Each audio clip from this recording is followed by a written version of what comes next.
Good morning, my dear friend. As the first light of dawn stretches across the sky and the earth begins to stir from its slumber, I want to welcome you to this sacred hour. This is the stillness before the noise, the moment before the rush.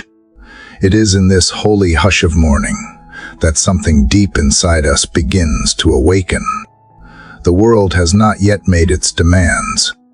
The chaos has not yet begun.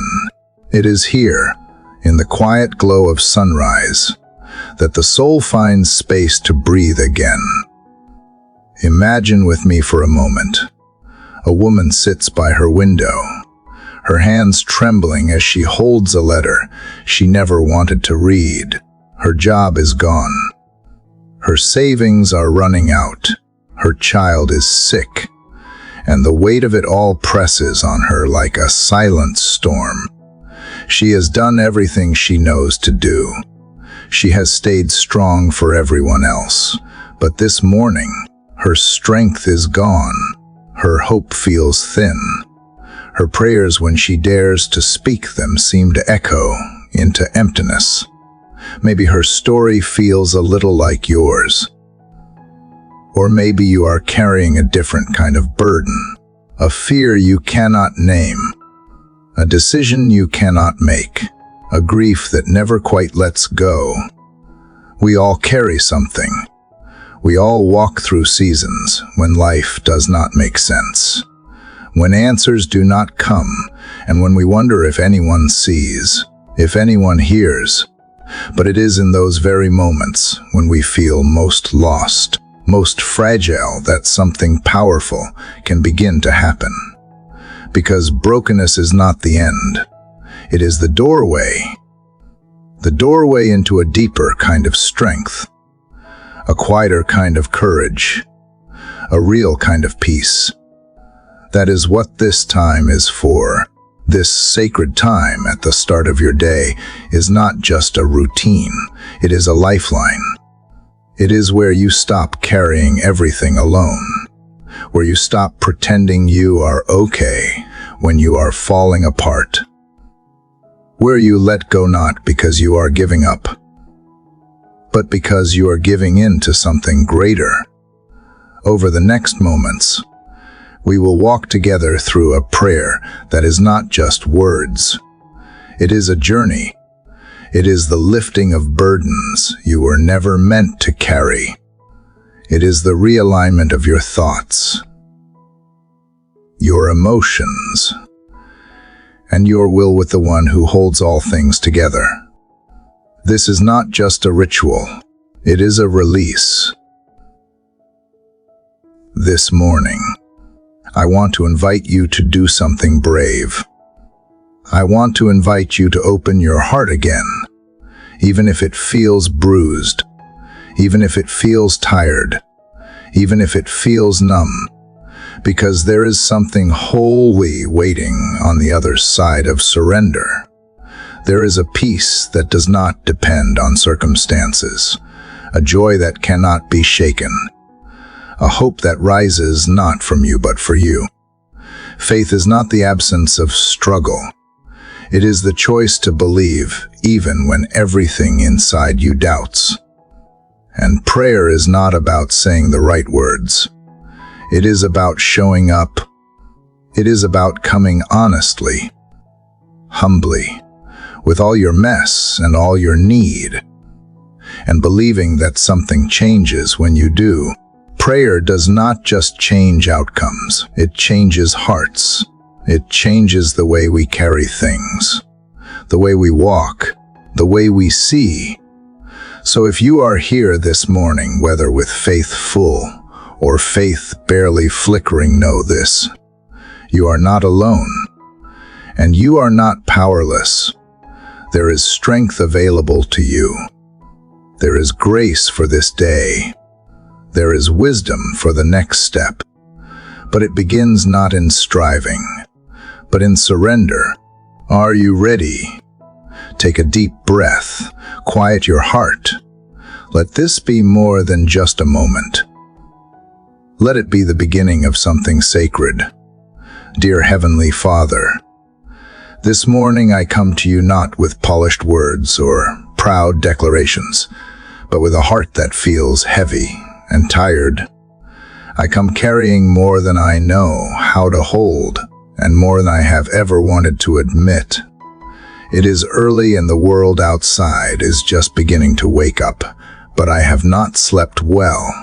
My mind has been racing with questions and fears with thoughts that I try to push away, but they return again and again.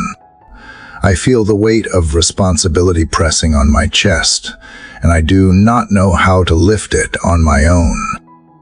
There are burdens in my life right now that feel too big for me.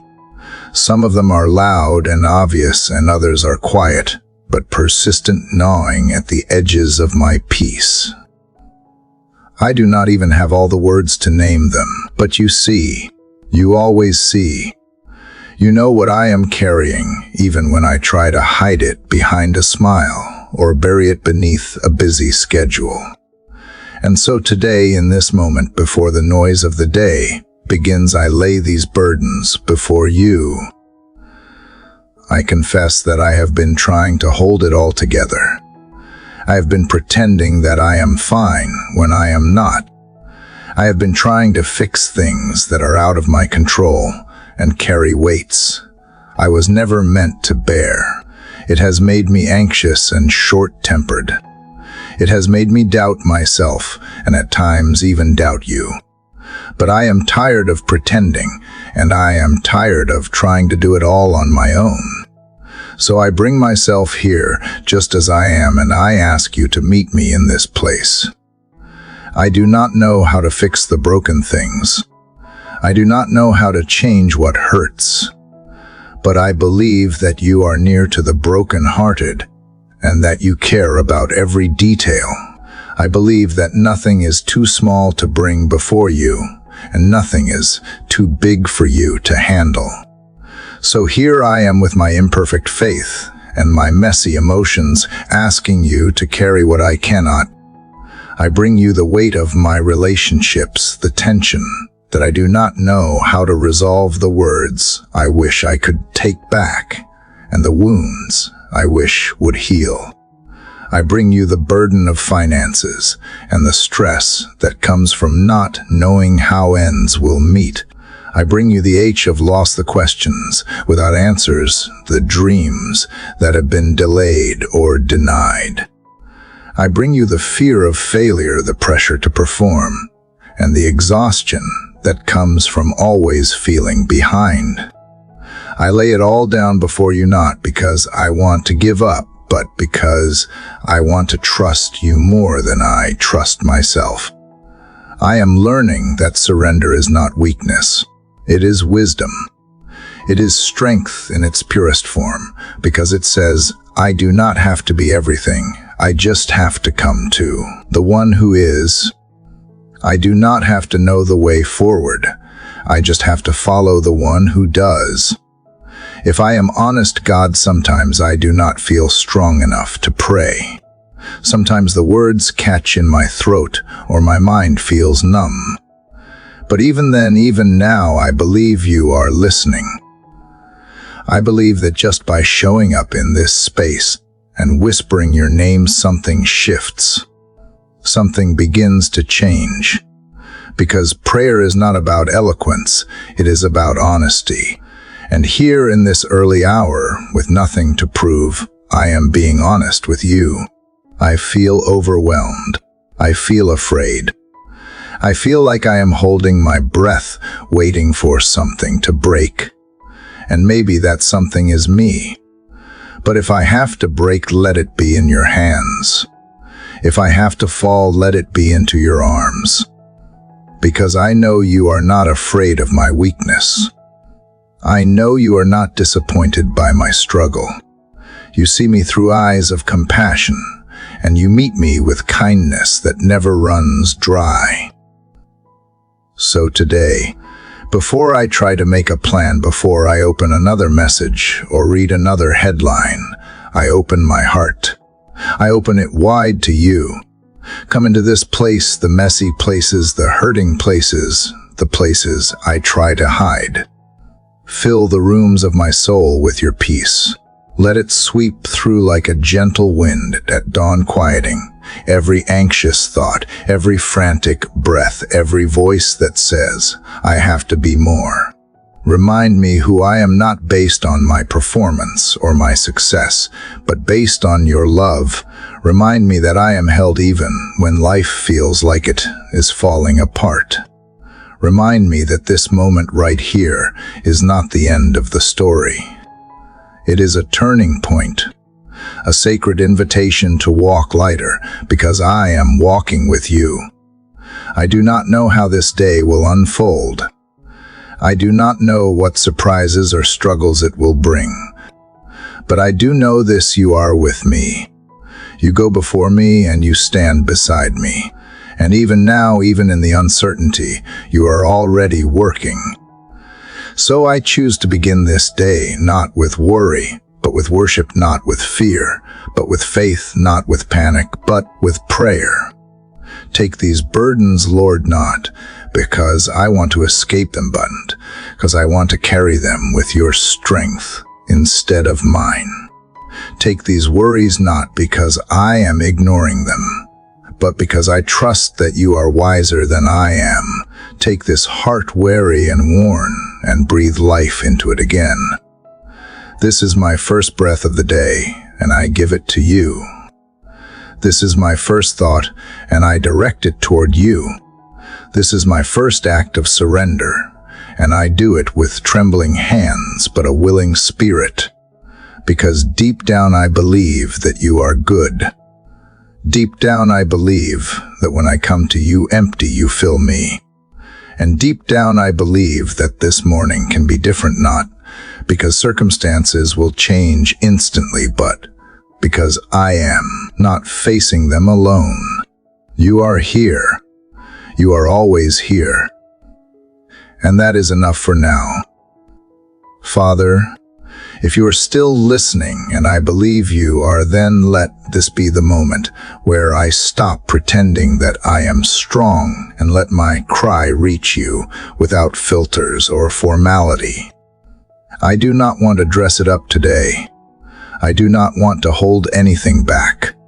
I come to you just as I am, still trembling from the weight I named in the last breath, still unsure what surrender really looks like, still hoping that the whisper in my heart is you telling me to keep going. I am not looking for easy answers. I am not asking for everything to be fixed overnight. But I am desperate for something real, for something steady, for something that will hold me when everything else feels like it is falling apart. I am not here out of habit. I am here because my soul is reaching out like a child in the dark, stretching toward the light, hoping to find a hand that will not let go. I have tried to pray calmly. I have tried to say the right words. But today all I can do is cry for help. Not because I have given up, but because I am finally giving in. Giving into the truth that I cannot carry the pressure I place on myself. Giving into the H that I have been pushing aside. Giving in to the quiet invitation to let the tears come not as a sign of weakness, but as a sign of honesty.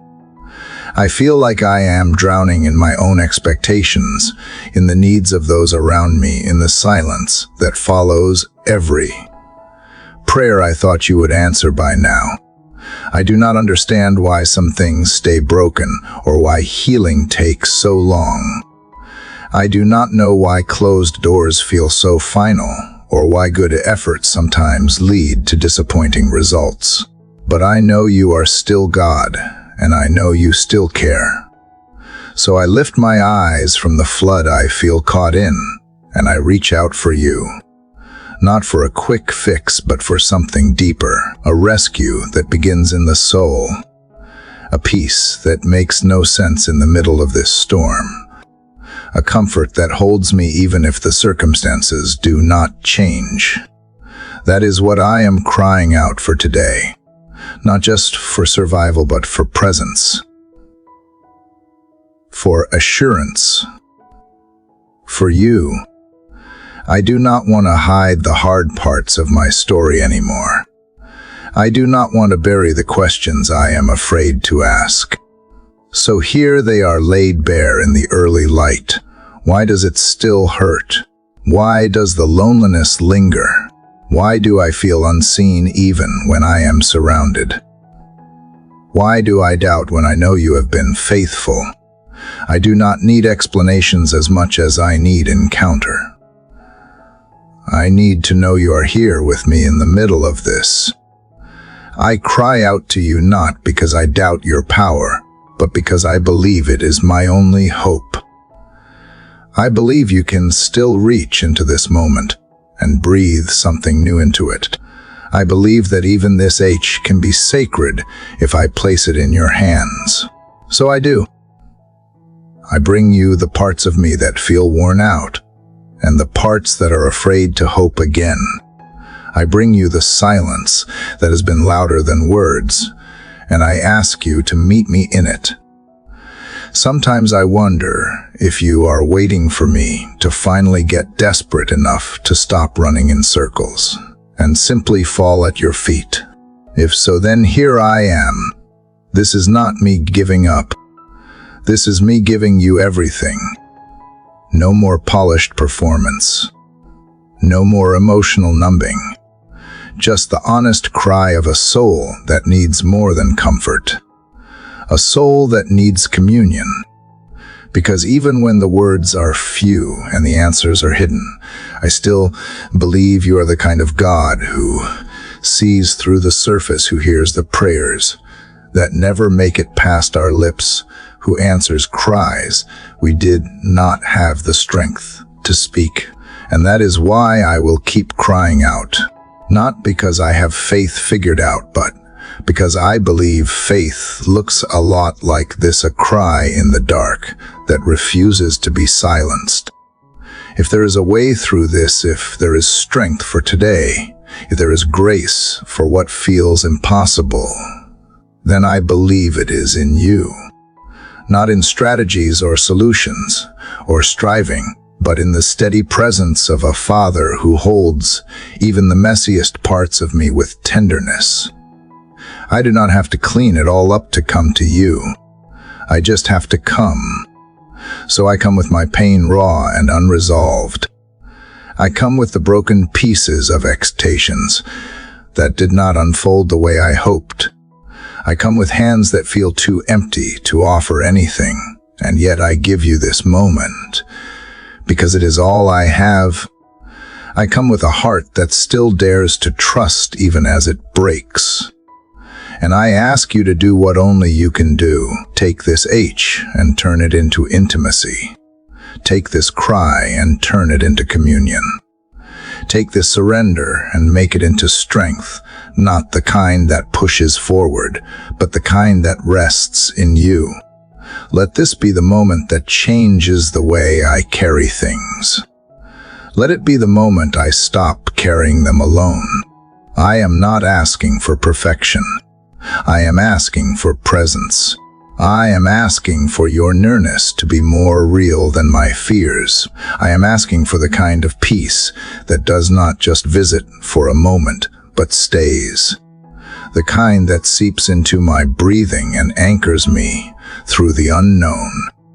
I am asking not because I deserve, but because you delight to meet us where we are.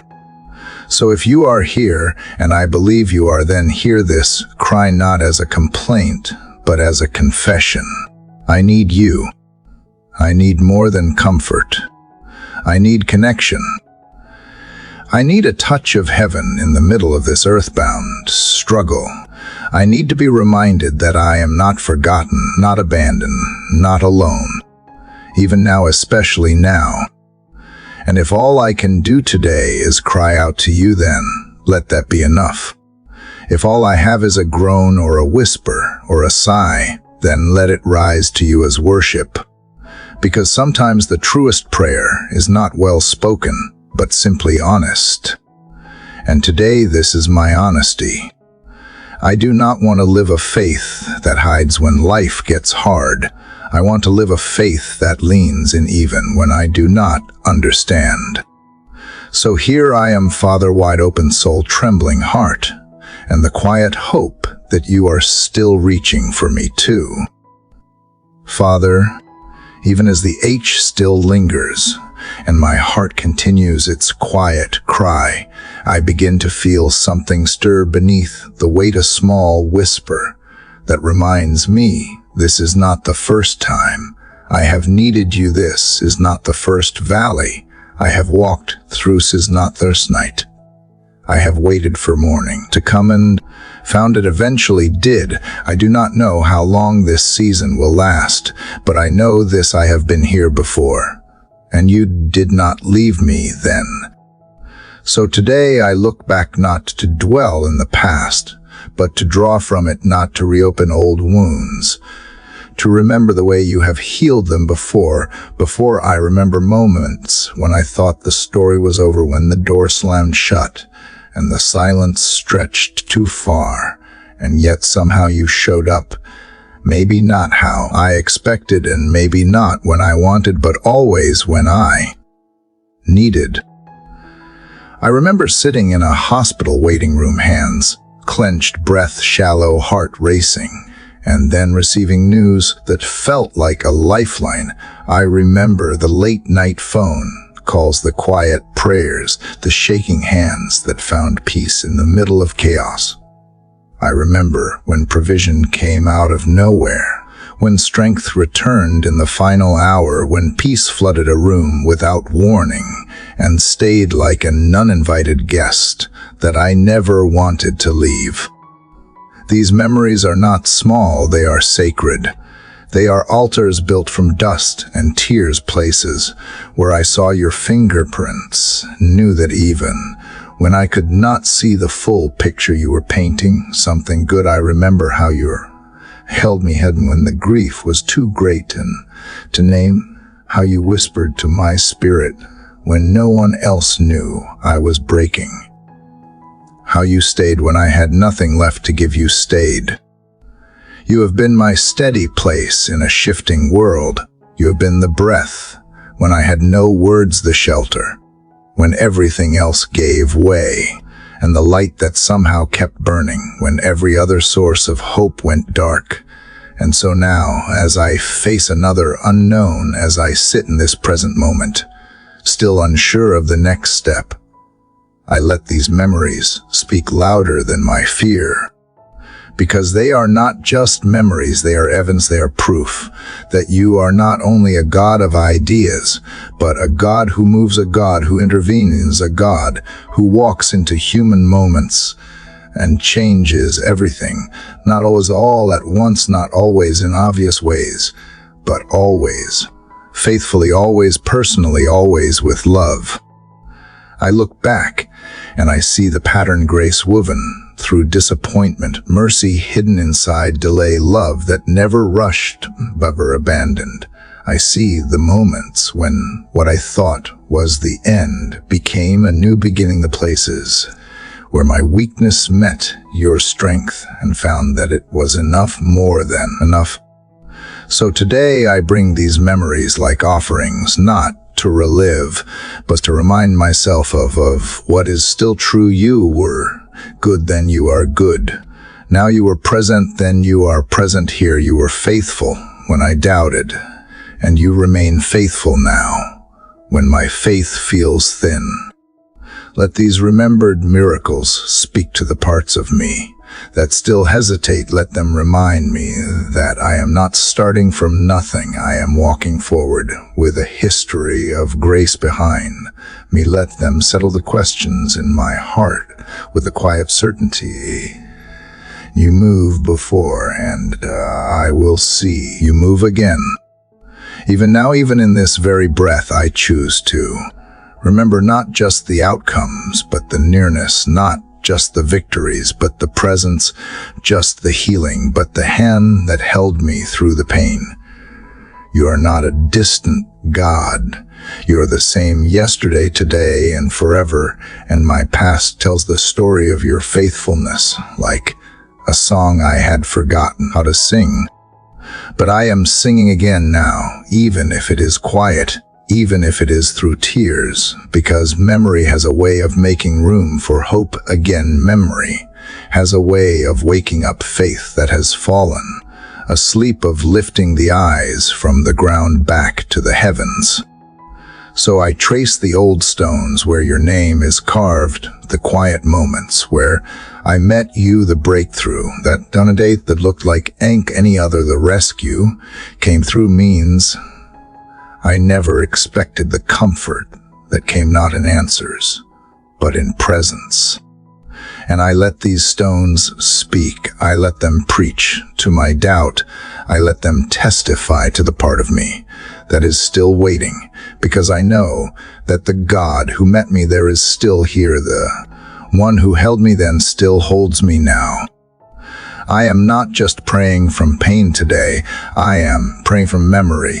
I am praying with a heart that has been touched by miracles already and is learning to trust that more are still unfolding, even if I cannot see them yet. I am learning that every moment I choose to remember is a moment I make space for hope again. Every step I take anchored in remembrance is steadier than the last. I am learning that looking back with faith is not getting stuck in the past. It is standing on it like solid ground. So thank you for what you have already done for every moment. I forgot to say thank you for every miracle I overlooked, for every protection I never saw, for every answer that came in disguise, for every yes and every no that led me closer to you. Thank you. I choose to remember today, not just with my mind, but with my soul. I choose to walk forward with these memories wrapped around me like armor, not to shield me from pain, but to steady me through it. Because I know now that remembrance is more than reflection. It is warfare, it is worship, it is choosing to let what you have done before shape how I trust you now. So here I am, Father, heart lifted by memory, eyes turned again to you, feet ready to keep walking, because I have seen your faithfulness, and I believe I will see it again. Father, as I remember all the times you carried me, all the ways you rescued and restored, I cannot help but feel the weight of what I have not yet spoken, what I have tried to overlook but still lingers quietly beneath the surface. I know you have been faithful. I have seen your mercy unfold in the story of my life. But I also know there are places in me still untouched by truth, places I have avoided out of shame or pride or fear of what I might find. And yet here in the safety of your presence, with memory softening my heart, I find the courage to look inward, to see the debris I have allowed to remain, to acknowledge the shadows I have tried to ignore. Because if I am going to move forward with you, I cannot keep dragging these hidden things behind me. I cannot keep pretending that surface peace is enough when you are calling me into something deeper, something truer. So I come to you not just with gratitude, but with confession, the raw chi of a soul that longs to be clean, not perfect, but honest, not flawless, but free. I confess that I have spoken words I should not have said, and instead I confess, unsaid I have let resentment take root when forgiveness could have grown. I confess that I have chased distraction instead of discipline, that I have turned to comfort instead of conviction.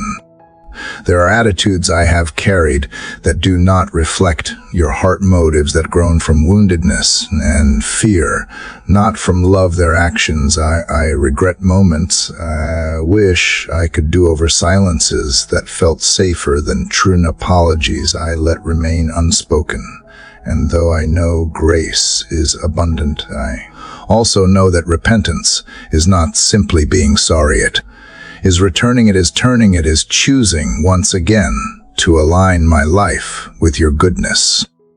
So I open the doors of my heart wide this morning, and I invite you into every corner, not just that feel polished, but the places I have kept hidden for too long. I invite you into the bitterness I have buried and the jealousy I have justified. I invite you into the places where comparison has poisoned joy and fear has dictated choices. I invite you into the pride that masks itself as strength and the insecurity that parades as false humility. I am tired of pretending. I am tired of running from the conviction that follows me in the quiet hours. I want to be clean, not just on the outside, but when I want to be made new, not by striving, but by surrender. I do not want to carry guilt like a second skin.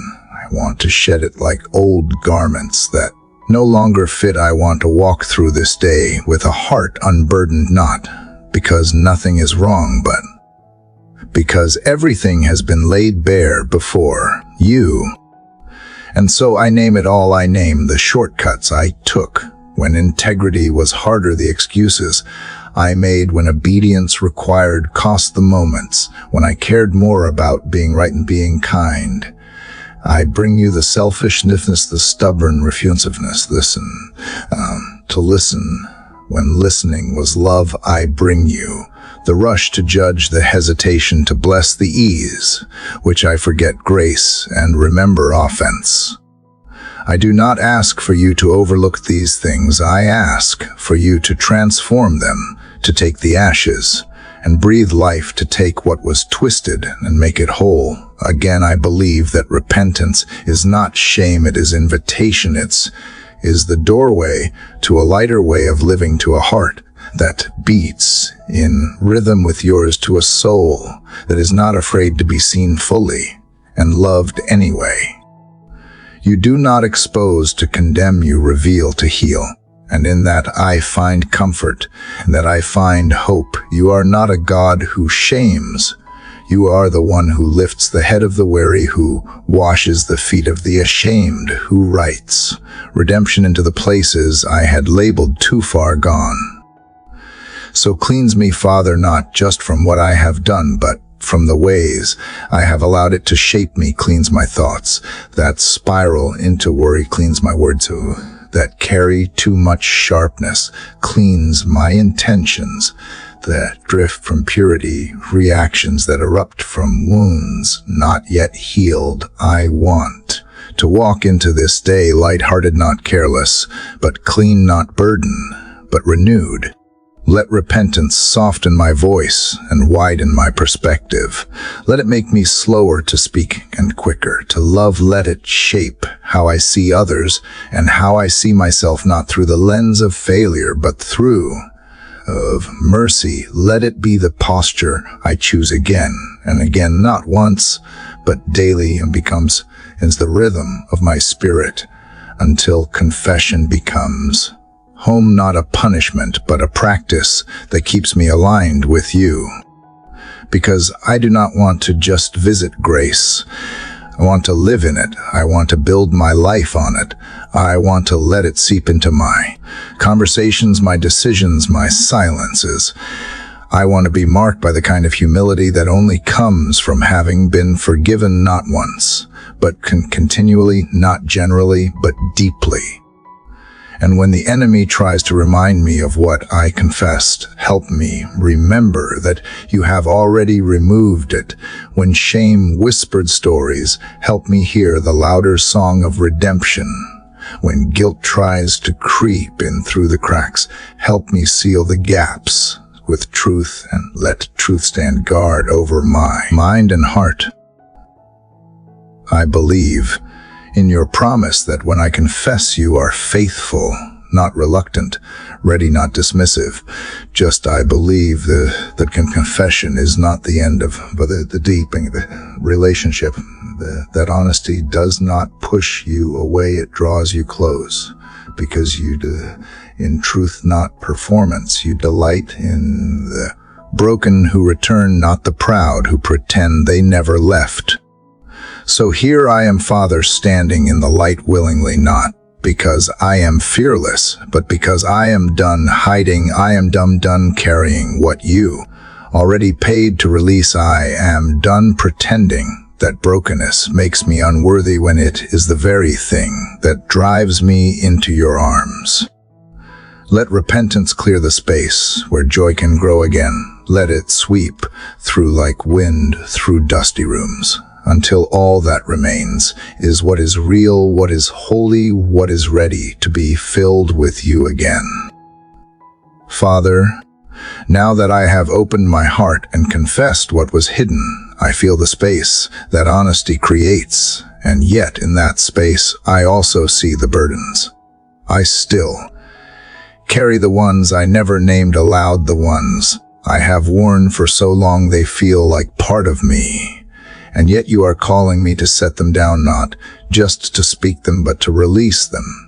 Not just to identify the weight, but to let go of it completely. So here I am at the edge of another day with the H of repentance, still softening my heart, and a quiet invitation unfolding, one that asks me not only to be forgiven, but to be free, and freedom begins when I stop gripping so tightly and begin to trust you enough to open my hands, to loosen my grasp on what drains me and weighs me down and keeps my spirit low. There are things I have carried for so long I forgot. I was carrying them, fear that masquerades as caution, anxiety that whispers if before I even begin, guilt that lingers even after grace has spoken, and shame that wears the mask of humility. I bring them all into the light now, not to examine them again, but to place them where they no longer belong, into your hands. You did not design me to walk through life heavy with what I cannot change, but somehow I have picked up expectations I was never asked to fulfill, and pressures I never needed to prove. I have shouldered outcomes I cannot control, and regrets that time cannot reverse. I have let performance become a taskmaster, and comparison become a thief, and I am wary of the race. I was never meant to run this way.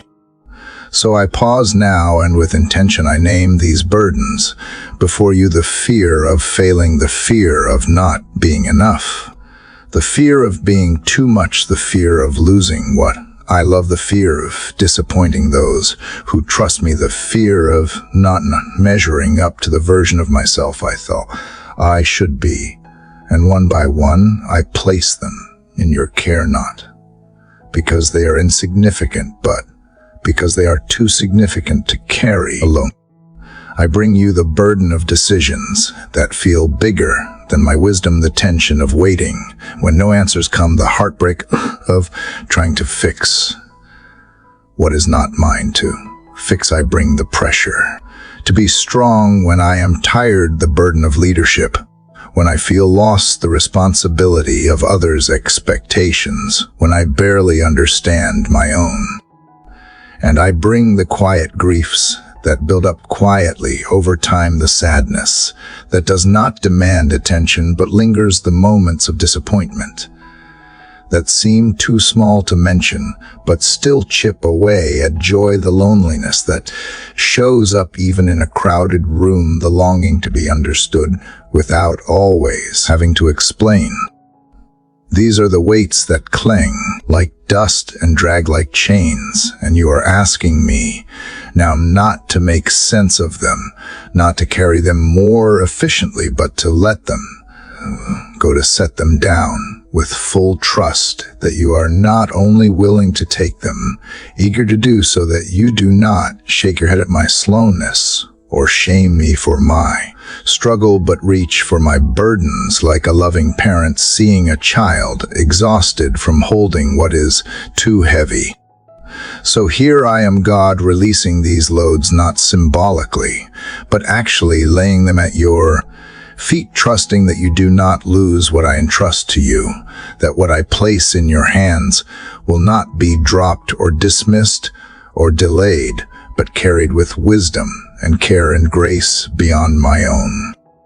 Let this surrender not be a fleeting moment, but a holy exchange. Let it be the point where I trade worry for worship, control for trust, exhaustion for peace, not by avoiding the weight of life, but by giving it a place to rest. That is not my shoulders.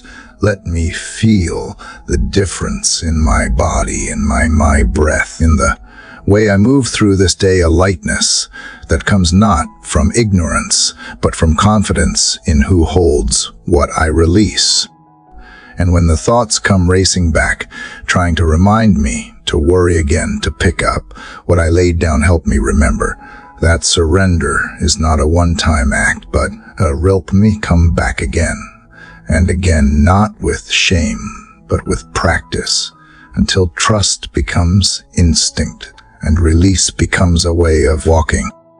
I want to walk through this day unburdened, not unfeeling, not detached, but unweighted. I want to move with presence, not pressure. I want to choose joy not as an escape, but as an act of resistance against heaviness. I want to find rest not by doing less, but by trusting more. And I want that rest to be visible in how I speak, how I breathe, how I listen, how I respond. You have invited me to come not to perform, not to prove, but simply to come as I am, weary, burdened, willing. And you have promised rest, not just the kind that comes from sleep, but the kind that seeps into the soul and restores what stress has worn thin, a rest that is rooted in who you are, not in what I can manage.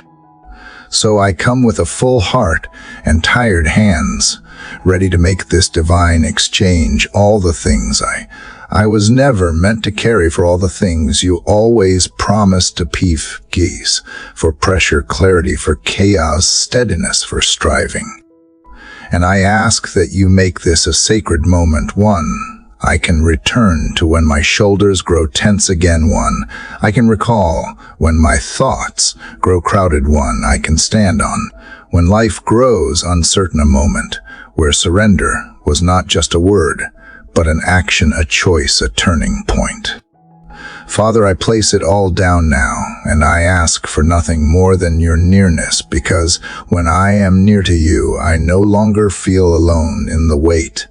I no longer feel afraid of letting go. I feel safe, seen, held, and that is where freedom begins. Father, now that I have laid the weight down and released what I was never meant to carry, I feel a kind of stillness settling in, a quiet space within me that is not empty but waiting, not lost but listening. And in this stillness, I know the next step is not control, it is trust, not reaching to take back what I released, but choosing to stay surrendered when my instincts beg me to grab hold again. Because trust is not automatic, it is intentional. It is the choice to believe when nothing around me confirms it. It is the decision to stay anchored when the tide pulls and the winds rise and the shoreline disappears, and I feel unsure if I am drifting or being guided. It is the quiet declaration of my soul that even here, now, especially now, I will trust you. I do not trust you because I see the answers. I trust because I see your character. I trust not know what you are doing, but because I know who you are. You have proven yourself in ways big and small, and I choose to that memory become my anchor, drop it deep into the sea of uncertainty and hold fast. There are things I do not understand, paths I would not have chosen, timing I would not have written, but here I am in the midst of it with no map and no explanation, and yet with you, and that is enough. Not need to see the ending to know you are leading. I do not need every question answered to keep following. I do not need certainty to walk in confidence when I am held by the one who is never uncertain. Help me today to let go of the need to figure it all out. Help me resist the urge to analyze what cannot be solved. Help me trust you more than I trust my plans, more than I trust my past, more than I trust the opinions swirling around me. Help me listen to your whisper louder than my worry, steadier than my doubt. Let trust shape my thoughts, not fear. Let it be the filter for what I believe and how I respond. Let it guide how I interpret silence, how I sit in the waiting, how I face what feels unresolved. Let it be the lens through which I see this day, not as something to survive, but as something you have already prepared with grace I have not yet seen. I want to be the kind of person who does not flinch when things shift, who does not panic when doors close, who does not collapse when outcomes disappoint, not because I am indifferent, but because I am anchored, because my soul is to something deeper than results, something firmer than feelings. Anchor me in your truth today, not just the words I quote, but the promises I live by, not just verses on a page, but reality in my bones. Remind me that trust is not passivity. It is peace in motion. It is obedience without full understanding. It is saying yes before I see where the road leads, because I believe the one who leads it. I do not want to waver with every wave. I do not want to drift with every emotion or spin in circles, trying to make sense of what is not mine to solve. I want to be rooted, grounded, unshaken by what shakes others, not because I am stronger, but because I am surrendered, because I have chosen to trust what is unseen over what is unpredictable. When I start to spiral back into worry, pull me back to stillness. When I start to chase outcomes, remind me that you hold them. When I try to make sense of silence, teach me that trust often grows where words are few and clarity is scarce. Teach me that just because it feels quiet does not mean you are absent, that just because it feels slow does not mean you are not working. Father, I want trust to shape how I carry myself today, how I speak, how I move, how I listen, how I lead. I want people to see not a person who is everything together, but a person who is tethered to peace, whose calm does not come from the absence of conflict, but from the presence of you. Let trust silence the voice of panic. Let it soften the sharp edges of control. Let it loosen the grip of self-reliance. Let it make space for wisdom to speak louder than fear. I want to walk through this day anchored, not because the sea is still, because the anchor holds, not because I know what is coming, but because I know you are already there.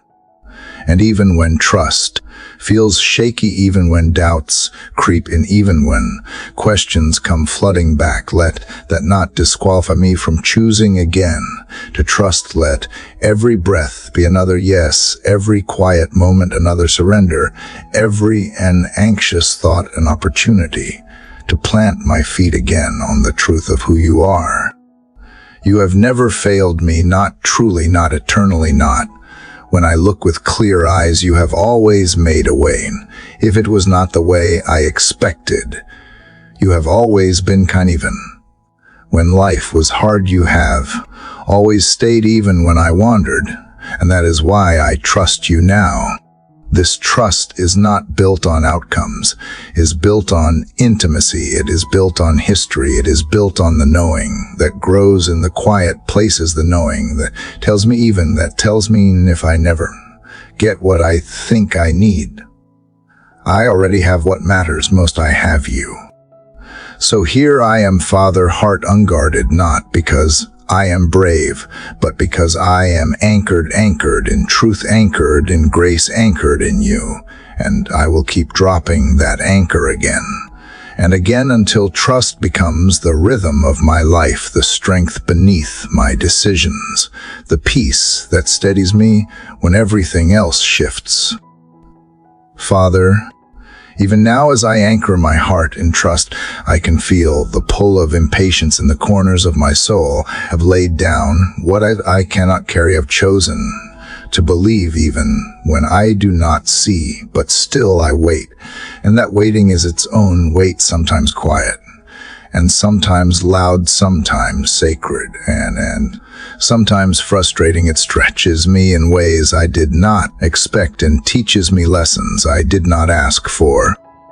But I am learning that trust is not only tested in storms, it is refined in stillness, not just when the winds are wild, but when nothing moves at all, not when answers come rushing in, but when silence lingers longer than I thought it would. And so in this silence, I come not to ask for speed, but for strength, not for shortcuts, but for grace to stay present right here. Because waiting is not just the absence of movement, it is the presence of something deeper, the quiet growth that happens beneath the surface, the unseen unfolding of what you are preparing. While I am asked to pause, I do not want to waste this season with complaints or assumptions. I want to be shaped by it, softened by it, strengthened in it, even if I do not yet understand it. I confess it is hard to wait when I feel ready to move, when the prayer has already been spoken and the tears have already been shed, when the door has been knocked on again and again, and still no sound comes from the other side. But you are not ignoring me. You are forming me. You are not holding back without reason.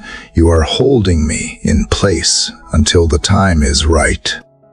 Remind me today that your timing is not punishment, it is protection. It is precision. It is love disguised as delay. And I can trust you not only with what I long for, but with when and how it comes. You do rush what matters, you not deliver promises without preparing the person to carry them. So help me wait well, help me wait with my eyes open and my heart engaged, not distracted, not disengaged, not bitter or resigned, but hopeful and anchored, fully alive in this present moment. Even as I long for the next, help me to see that waiting is not passive, it is full of purpose. It is where roots grow deep and foundations are built to last. Let this season slow me down only so that I can notice more the breath. I usually rush past the quiet. I usually feel the lessons I would miss if I were moving faster than wisdom. Allow me to linger without losing faith, to stand still without shutting down, to listen without always needing a reply, to worship without having every answer.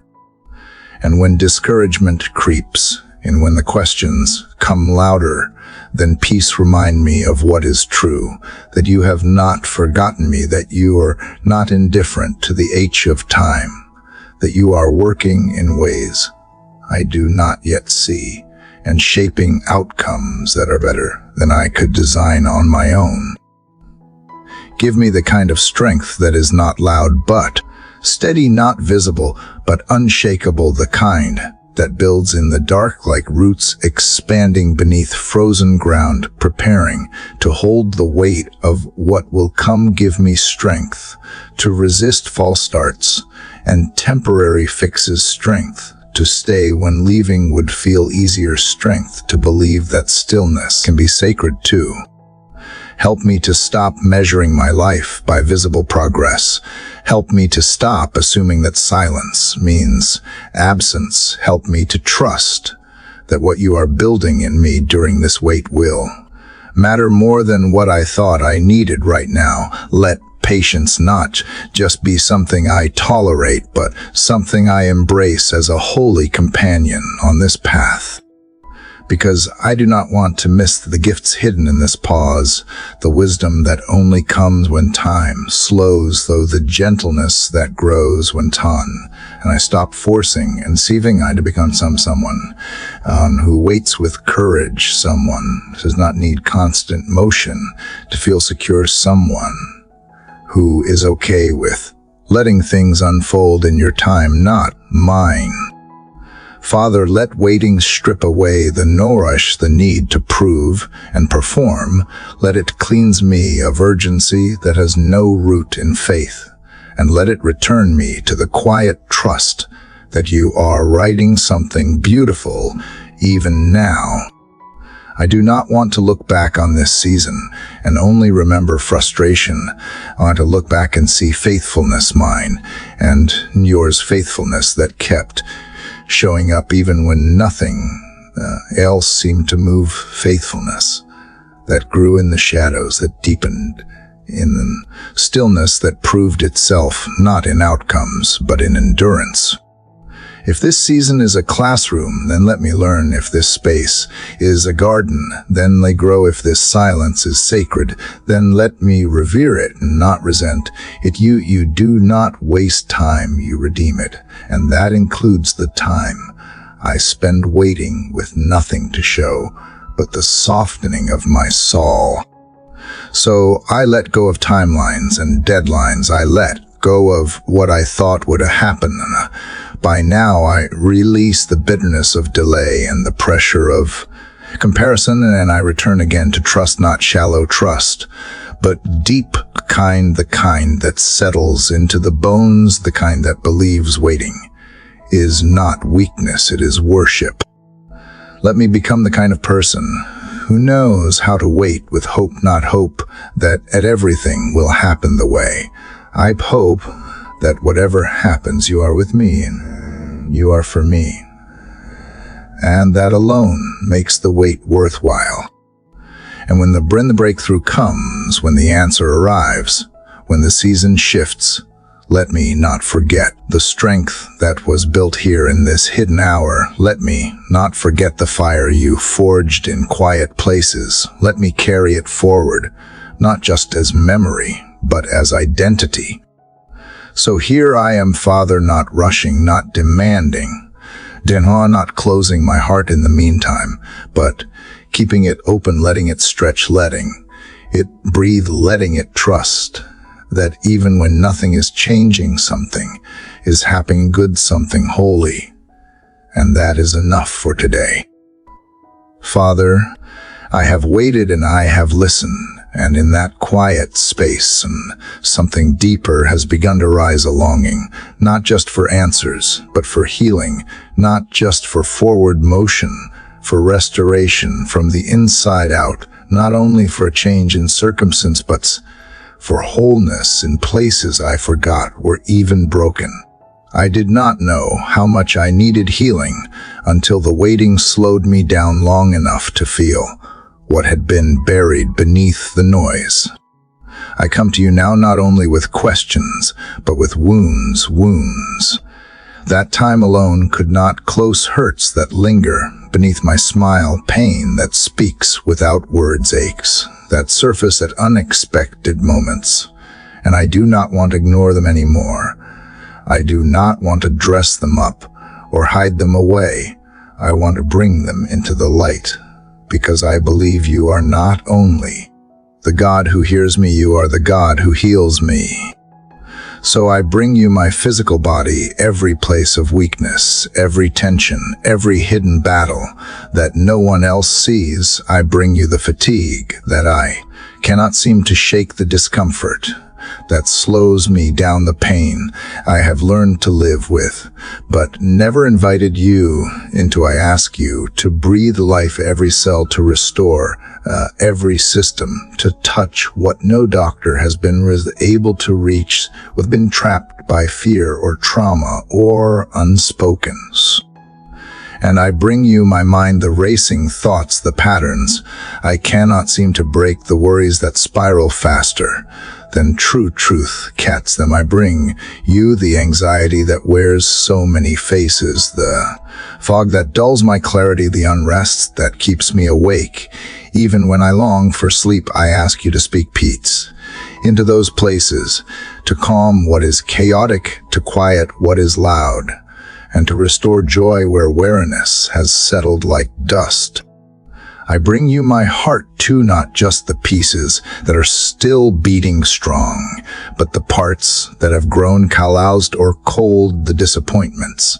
I stopped naming the grief. I have tucked away the rejections that built walls I did not mean to build, betrayals I still carry like shadows trailing behind me. I do not want to carry them anymore. I want to hand them to you, not with bitterness, but with trust that you know how to handle what broke me. You are the healer not only of skin and bone, but of memory and soul. You see beyond symptoms into roots. You are not afraid of infection or infection spread. You come into the dark places with light and into the dead places with breath. And I believe that nothing is too far gone for your hand to reach. Nothing is beyond repair when placed in your care. So I will let go of the need to pretend I am okay. When I am not, let go of the pressure to move on before I have been made whole. I let go of the shame that says that I should be over this by now. And I allow myself to simply come just as I am, hurting and hopeful, broken and still believing. Let this be the place where healing begins, not with fanfare, but with honesty, not with control, but with surrender, not with immediate resolution, but with trust that you are already working even when I do not feel it. Let this be the moment where restoration starts, even if it unfolds slowly, even if it takes time, even if it looks different than I expected. Heal the places I have numbed with distraction and covered with business, the places I closed off to avoid more pain, the places I stopped hoping for because hope felt too risky. Return to those places with kindness, with gentleness, and bring back what was lost, not only joy, but wonder, not only energy, but vision, not only movement, but meaning. Restore what grief has taken and what disappointment has distorted. Restore what fear has stolen and what failure tried to bury. Restore laughter there once came easily and lightness I forgot was posture, my ability to try again, feel without fear of breaking again. And let that restoration begin in the quiet places, not in performance, not in public, not in perfection, but in the unseen depths of who I am. Let it rise from within like water, soaking into dry ground, not rushed but real, not loud but lasting. Help me recognize healing even in small ways, in the smile that does not feel forced in the moment. I choose gentleness over anger in the hour I rest without guilt, in the breath I exhale without tension. Let me celebrate progress even when it is slow, even when it is hidden, even when it does not yet feel complete.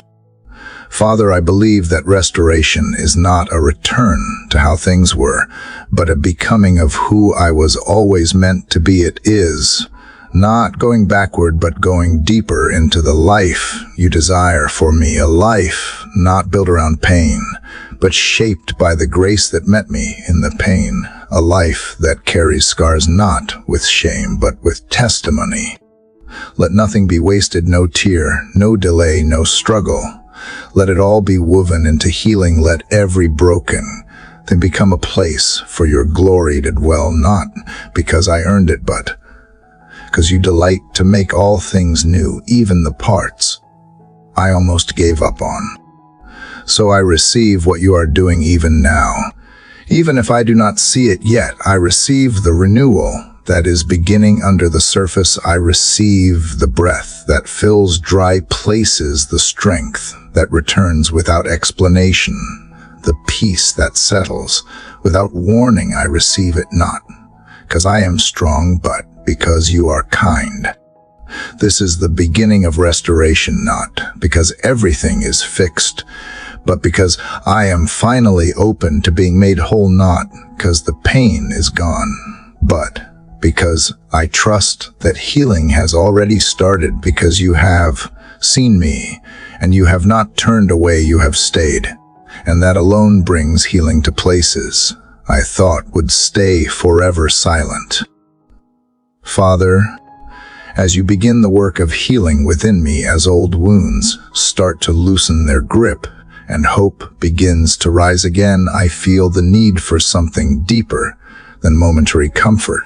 I need a peace that stays a peace, that does not just visit for a morning, but lives within me, a peace that guards not just my thoughts, but my very sense of being, a stillness that knows how to hold steady even when everything around me shifts. Because healing opens the door to vulnerability again. And in that openness, I know how quickly anxiety can try to return, how easily fear sneaks in to reclaim what grace has begun to restore. So I ask you now not only to heal me, but to guard me, to place peace around me like a quiet shield, not made of hardness, but made of presence, strong not because it resists, but because it rests. Let your peace be the atmosphere I breathe in the background, melody beneath every task, every conversation, every silence, not the absence of noise or struggle, but the presence of something unshaken, rooted, something real enough to hold me, even when clarity is missing. I know what it feels like to be ruled by unrest, to wake up already tired, to carry thoughts that tangle and tighten with every passing hour, to lie down but never really sleep because my mind is still running loud questions and ops around cancer and scenarios I cannot control. And I do not want to live that way anymore. I want to be guarded not by walls, but by peace, by something deeper than logic and stronger than denial. So Father, I give you my mind, the part of me that races ahead and replays behind, that worries what others think and assumes what will go wrong. I give you the conversations I rehearse in my head, the ones that have not happened, and the ones that already passed but still linger. I give you the self-criticism I wear like a second skin, and the mental loops I cannot break without you. I ask you to be the filter through which I process as everything today, not fear, not comparison, not pressure, not insecurity. Let peace be the gatekeeper of my thoughts, a gentle hand that closes the door when anxiety tries to creep back in, and a voice that bursts quiet truth louder than the noise around. And I give you my heart, the part of me that feels so much all at once, that loves deeply but wounds easily, that longs to connect but also hides when trust feels fragile. I give you the grief that has no timeline, the joy I am afraid to fully embrace, the H of not knowing what comes next. I give you the triggers that still surprise me and the tenderness that rises even when I try to be strong. Let peace be the guard of my heart, not so that I stop feeling, but so that I stop absorbing every storm. Not so that I become numb, but so that I can stay soft without being shattered, calm without being disconnected, aware without being overwhelmed. Guard me from the urgency that pushes when stillness would serve better. Guard me from the sharp words I want to say when silence would be wiser. Guard me from trying to explain myself to people who were never meant to understand. Guard me from responsibilities that are not mine to hold. Let peace be the pause between reaction and respond, breath that steadies the hand, the space that allows me to hear before I speak, to see beyond the surface, to carry presence, not panic.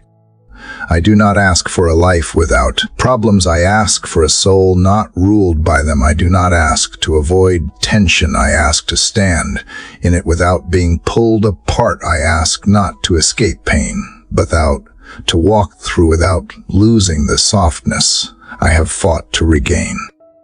And I ask that this peace would be more than personal. Let it flow from me into my relationships. Let it shape How I love, how I listen, how I speak, let it soften the spaces between me and others and make room for gray grace where defensiveness used to live, let it restore tenderness. In places hardened by misunderstanding, let it bring patience where irritation once settled.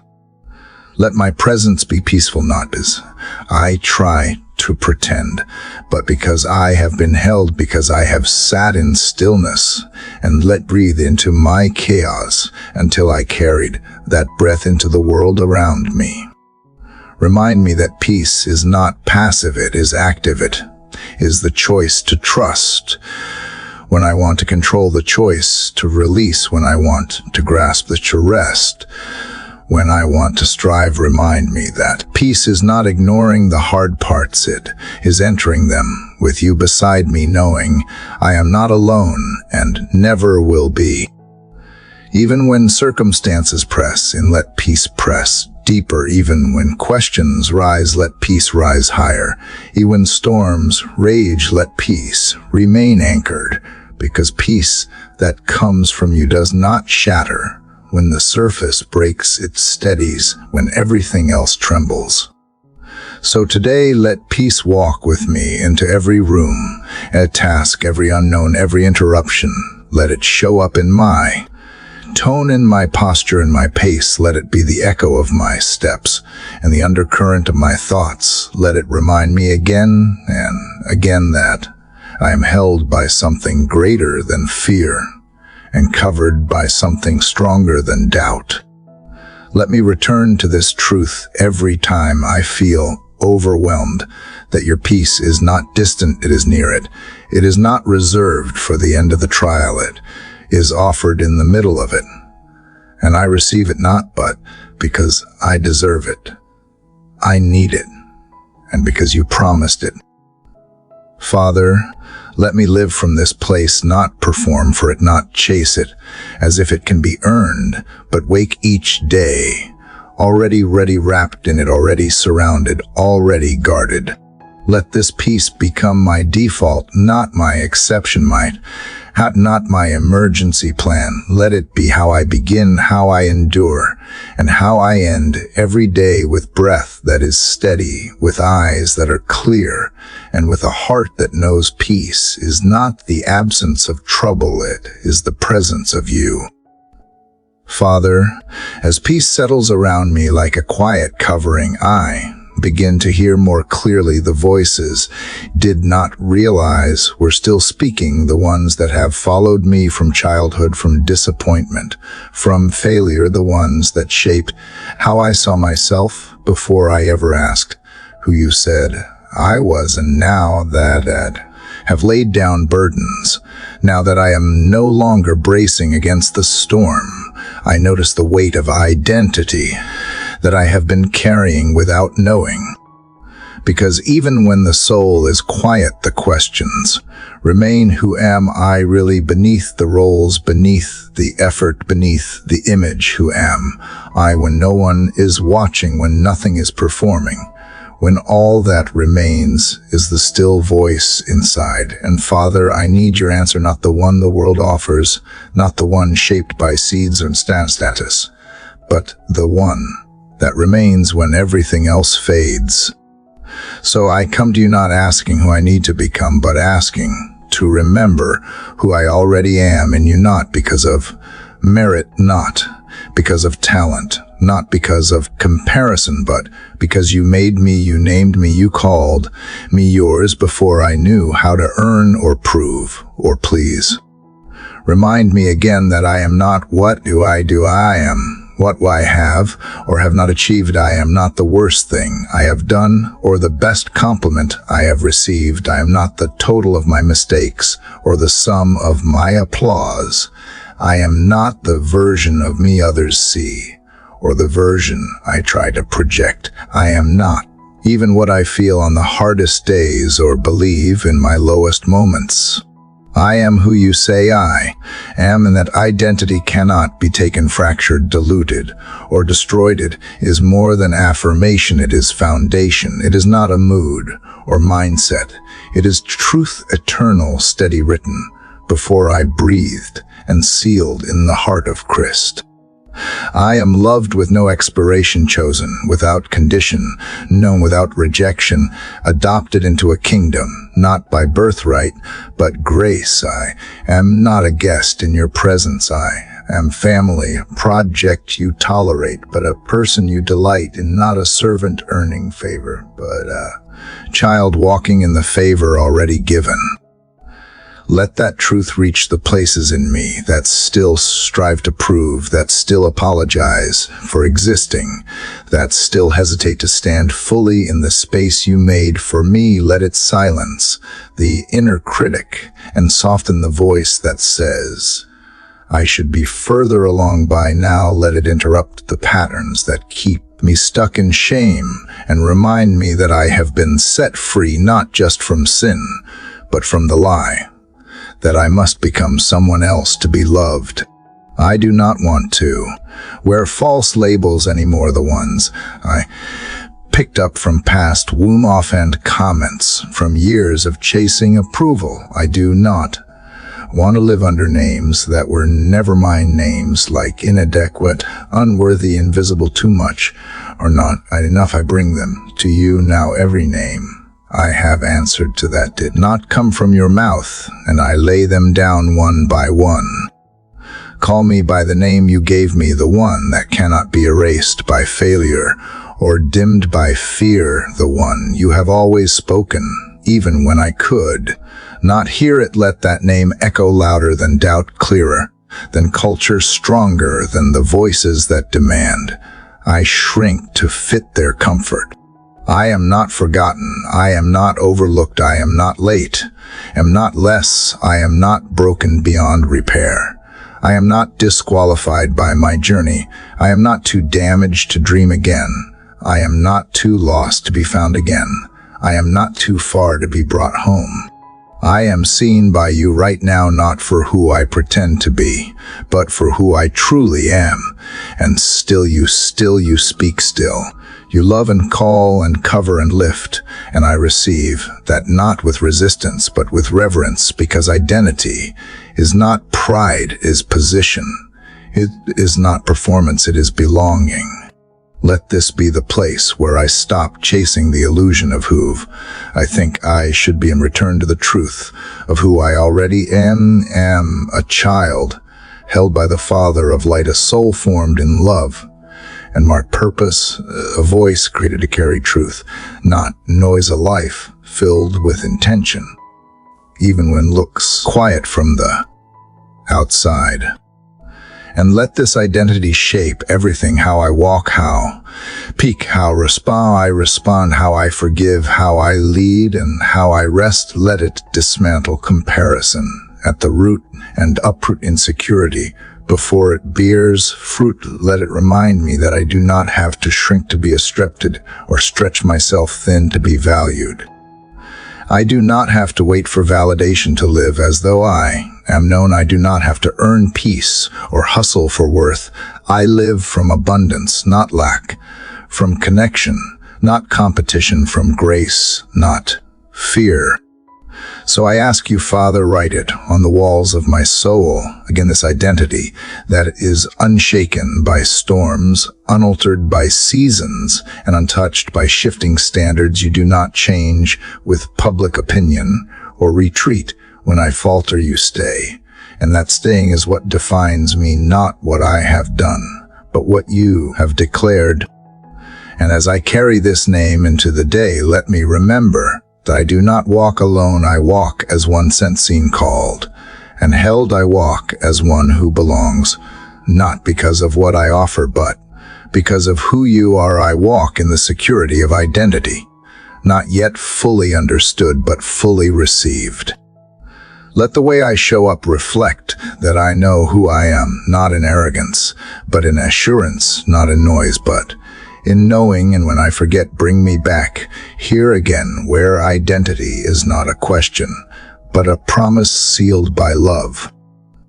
Father, now that I know who I am in you, now that I stand more securely in the name you gave me, I realize how often I have attached my identity to achievement, how deeply ambition had rooted itself beneath my surface, masked in months, dressed in good intention, but driven by fear and the hunger to be seen. And I confess that sometimes I have mistaken movement for progress and business for purpose.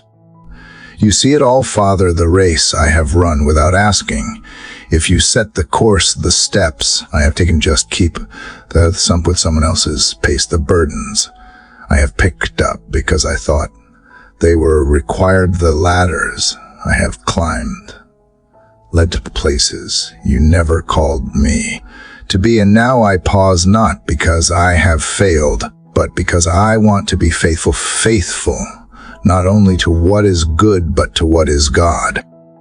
Help me discern the difference between chasing a dream and walking in destiny, between building my own tower and joining you in building something eternal, between my voice and your whisper. And when those two collide, let me choose the whisper every time, even it means slower steps or smaller rooms or quieter applause. Strip away the noise of ambition that demands I measure myself by milestones, by numbers, by the approval of people who do not even know my soul. Remove the pressure to produce, just to prove that I am worthy of being loved or chosen or remembered, because you already love, you already chose, and you never forget. Let me not confuse fruitfulness with fame or obedience with outcome. Some of your greatest works were done in wilderness, in quiet, in waiting in unseen places. And I do not want to overlook your purpose simply because it does not come with a spotlight. Let me not be seduced by the kind of success that costs me peace or integrity or stillness with you. When ambition rises with its loud promises of significance, remind me that I am already significant, because you are in me, not because of what I achieve, but because who I follow, because of whose purpose I am surrendered to. And I surrender again here in this morning light, with hands open and heart awake. Father, if you have to slow me down to show me where you are leading, I give you permission. Interrupt every plan that is not rooted in your will. Unravel every step that leads me further from your heart. Untangle every motive that places me at the center instead of you, because I do not want to build something impressive that you are not part of. Refine my motives, not so that I live in fear of making a wrong move, but so that I live with the joy of walking rightly with you, not with anxiety, but with assurance that your spirit guides even the smallest details, and that your purpose does not come with confusion or striving, but with peace and alignment and rest. Let this be the season where I seek clarity over speed, obedience over opportunity, transformation over titles, and over platforms, and calling over career. Let this be the season where I release timelines and embrace trust, where I exchange ambition for assignment and pressure for peace. Remind me that purpose is not always grand. It is sometimes just faithful. It is not always seen. It is sometimes hidden.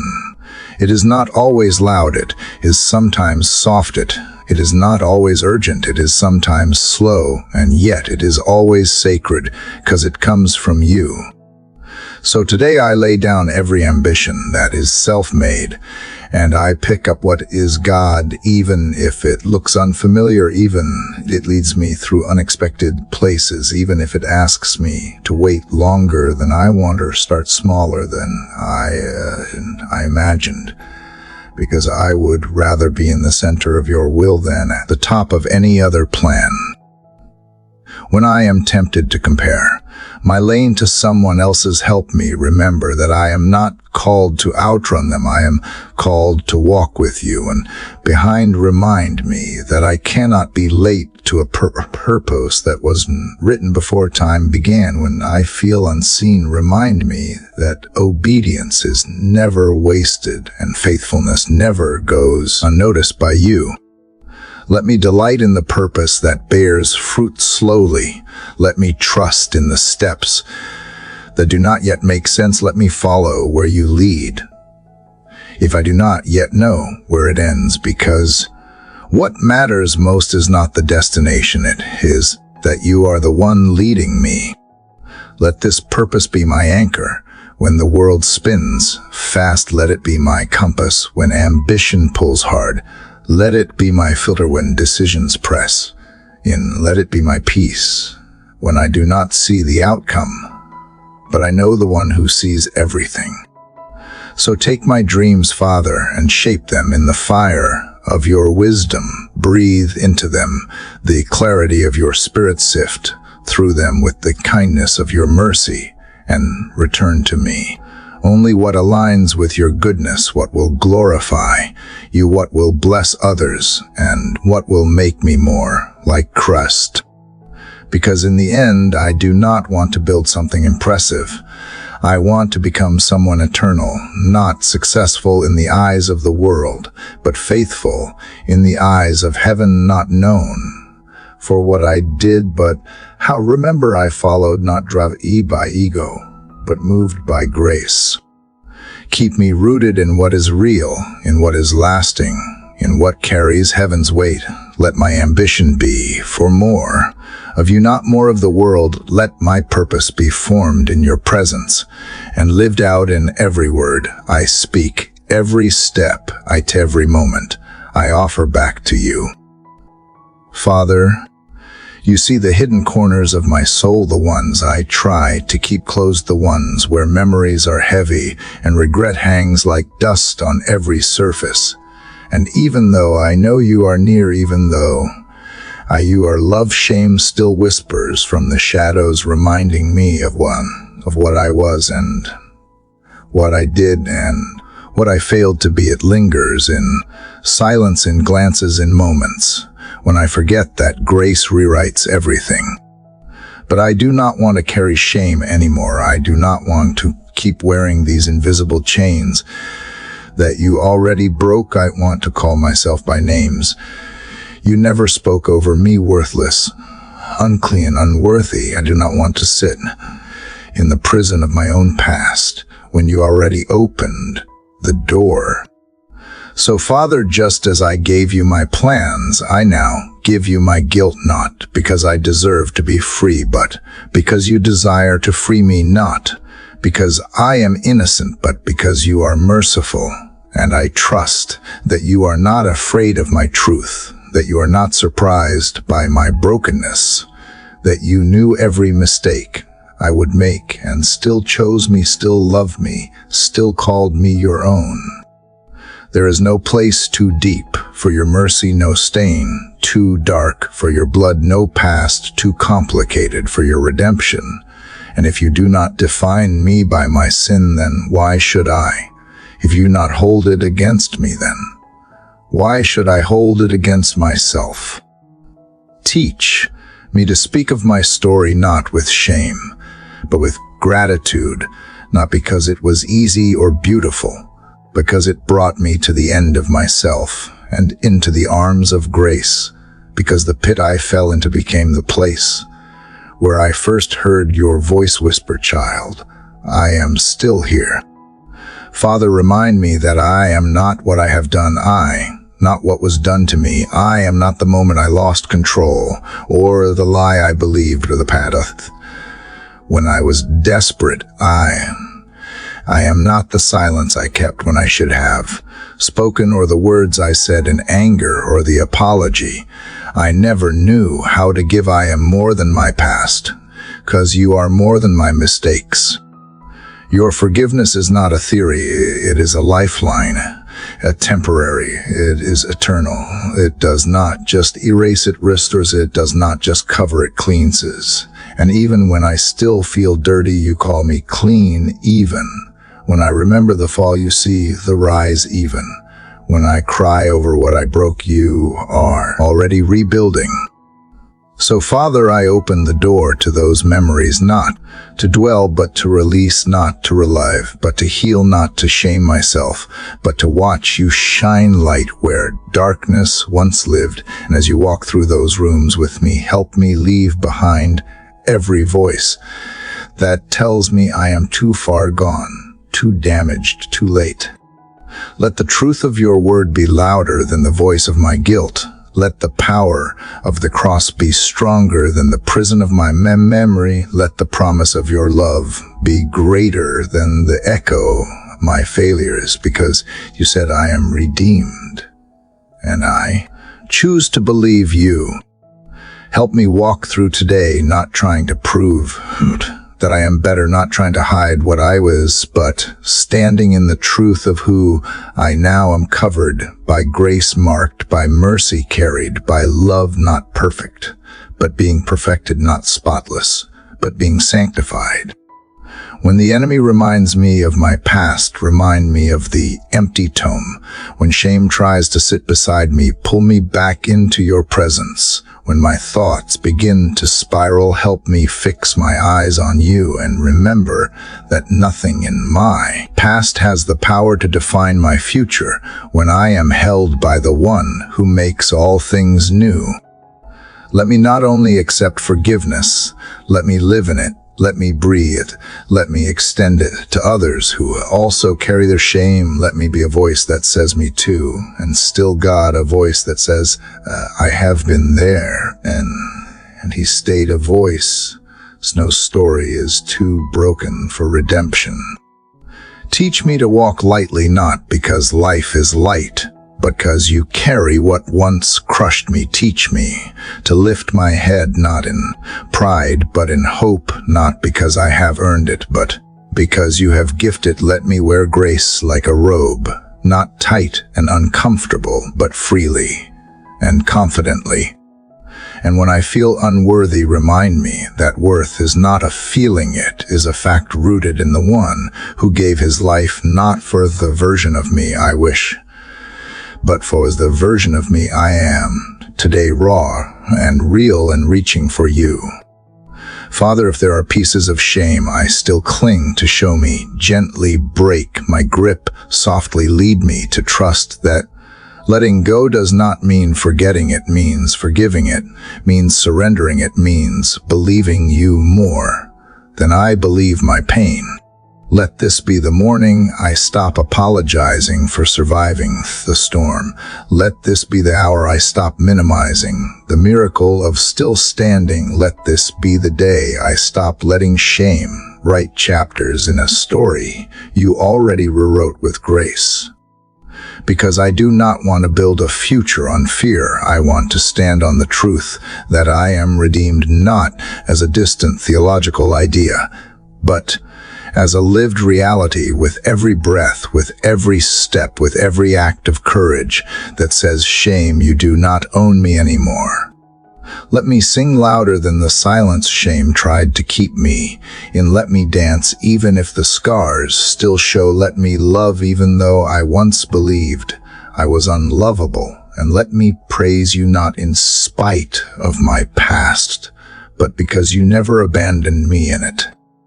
I give it all to you again, not just the wounds, but the weight, not just the memory, but the meaning, not just the tears, but the trust. And I ask you to keep teaching me how to walk in freedom even when shame comes knocking.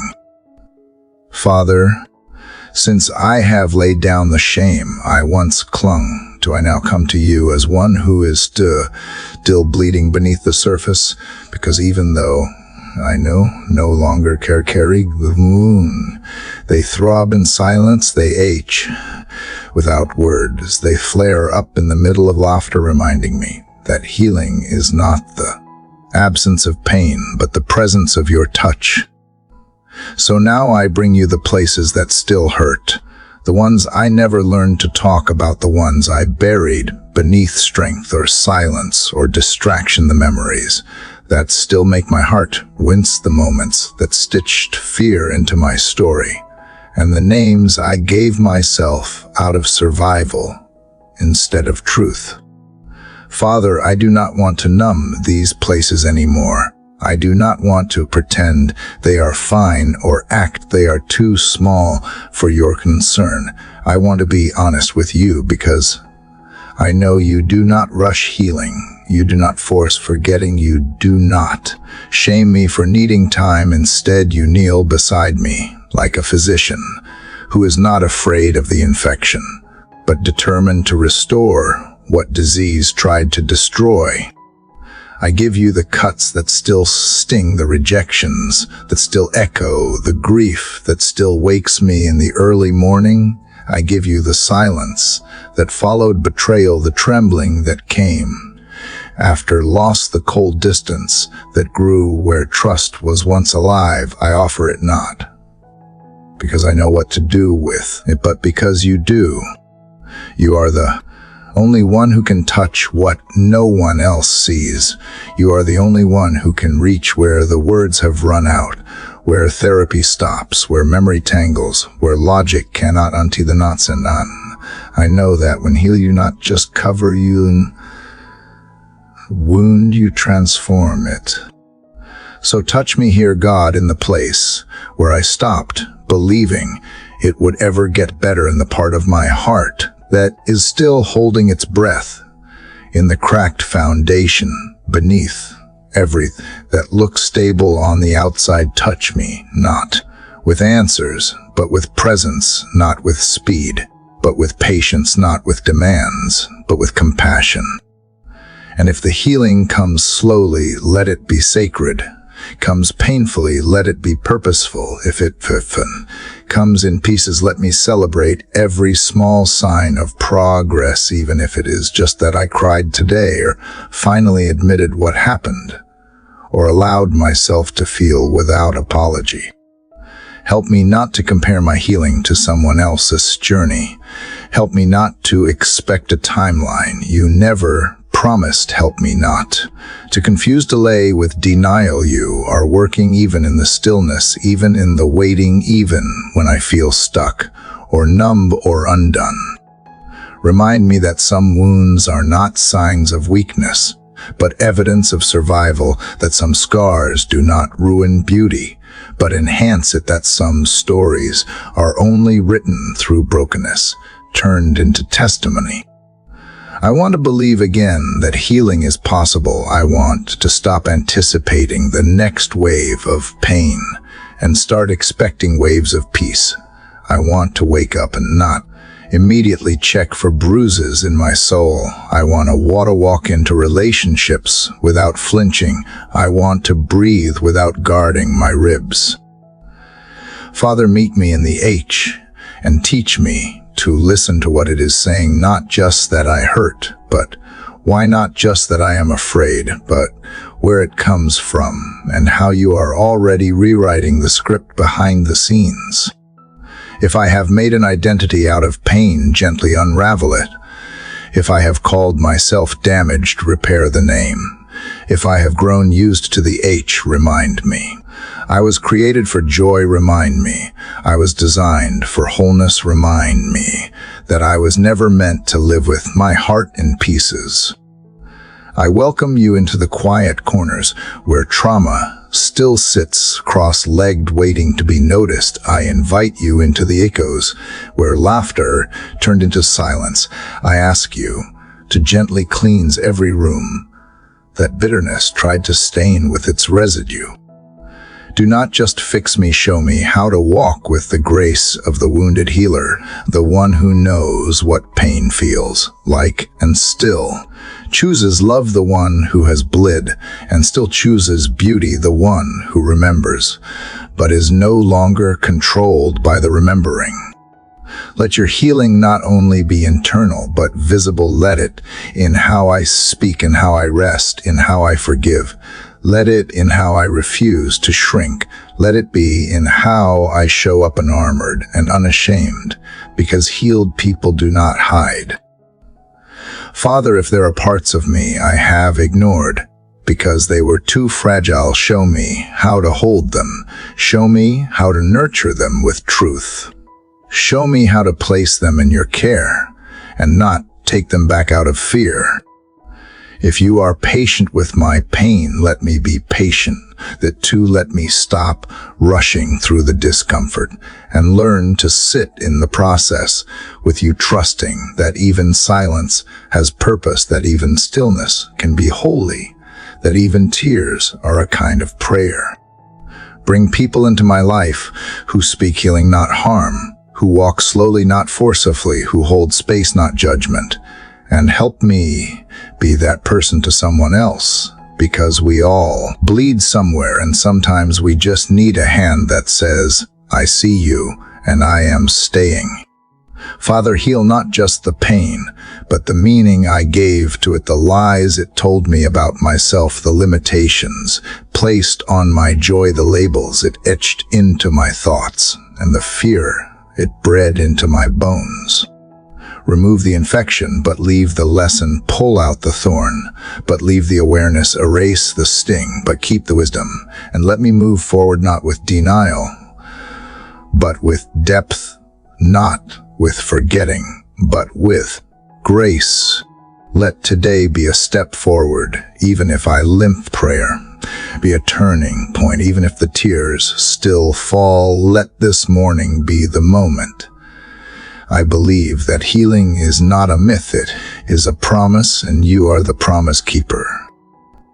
Father, if you are healing the wounds, then surely you are also restoring the reflection, because pain has a way of distorting the mirror of who I am, and for too long I have been looking at myself through the lens of what I have lost, what I have failed, what I have feared. But I am ready now to see what you see. I am ready now to unlearn the lies and relearn the truth that was spoken over me from the beginning, before the voices, before the shame, before the world named me with its fleeting labels. Father, I sense you gently peeling away the layers, not to expose me, but to reveal me, not to embarrass me, but to awaken me to the masterpiece you never stopped crafting beneath the mess, beneath the masks, beneath the survival mechanisms I had to adopt just to make it through some seasons. I have worn too many names that were never mine, too many titles shaped by trauma, by comparison, by scarcity, by silence. But today, I release them one by one, not in anger, but in reverence, because I know that I not have to carry what you asked me to narrate. I am not what was done to me. I am not the roles I played to feel loved. I am not the shadowed in to make others comfortable. I am yours, and that changes everything. I remember now that you called me chosen before I ever called myself enough. You called me beloved before I ever knew how to accept, lulled me known, before I ever learned to reveal my heart. And now I feel you inviting me to come out from hiding, not because you are demanding perfection, because you are revealing the truth that freedom begins where identity aligns with grace. So today I speak it out, not with arrogance, but with courage. I am not a mistake. I am not invisible. I am not too much and unseen. I am held. I am restored, and I am made new, not by effort, not by achievement, but by Christ who lives in me and through me and beyond me. Father, help me live. I believe that. Help me walk in a room without shrinking. Help me love myself without apology. Help me rest in the knowledge that I do not have to prove what you have already declared over me. And if the old voices try to return, if the old narratives whisper their familiar shame, let your voice be louder. Let your truth interrupt the lies mid-sentence and replace them with the melody of redemption. I no longer want to be defined by the scars I carry, but by the story they tell, and the Savior who rewrote the ending. I no longer want to measure my worth by the mirror of culture or the scale of comparison, the currency of performance. I want to measure it by the cross, by the empty tomb, by the Spirit alive in me whispering daily that I am more than dust, I am destiny shaped by divine breath. Let me internalize this truth, not just memorize it. Let it sink so deep that when I am shaken, it is still the voice I hear. When I am alone, it is still the identity I cling to. When I am misunderstood, it is still the anchor I return to.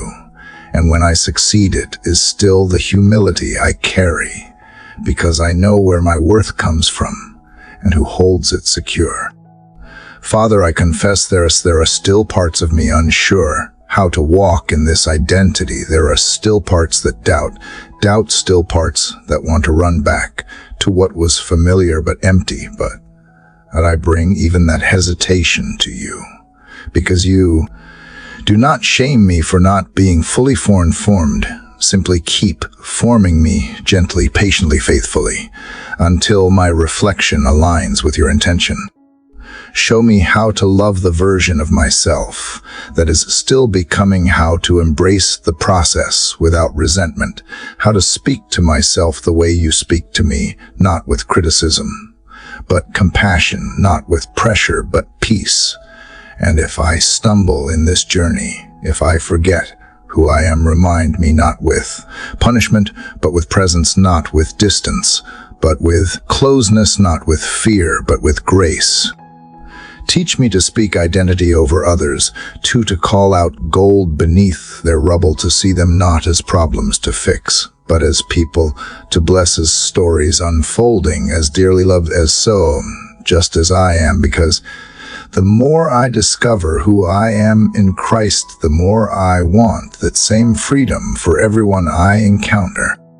And if I am tempted to define myself by productivity, by relationships, by accolades or failures, pull me back gently and remind me that my value was sealed long before any of those things existed. Remind me that when you look at me, you do not see brokenness, you see belovedness, you see potential, you see purpose.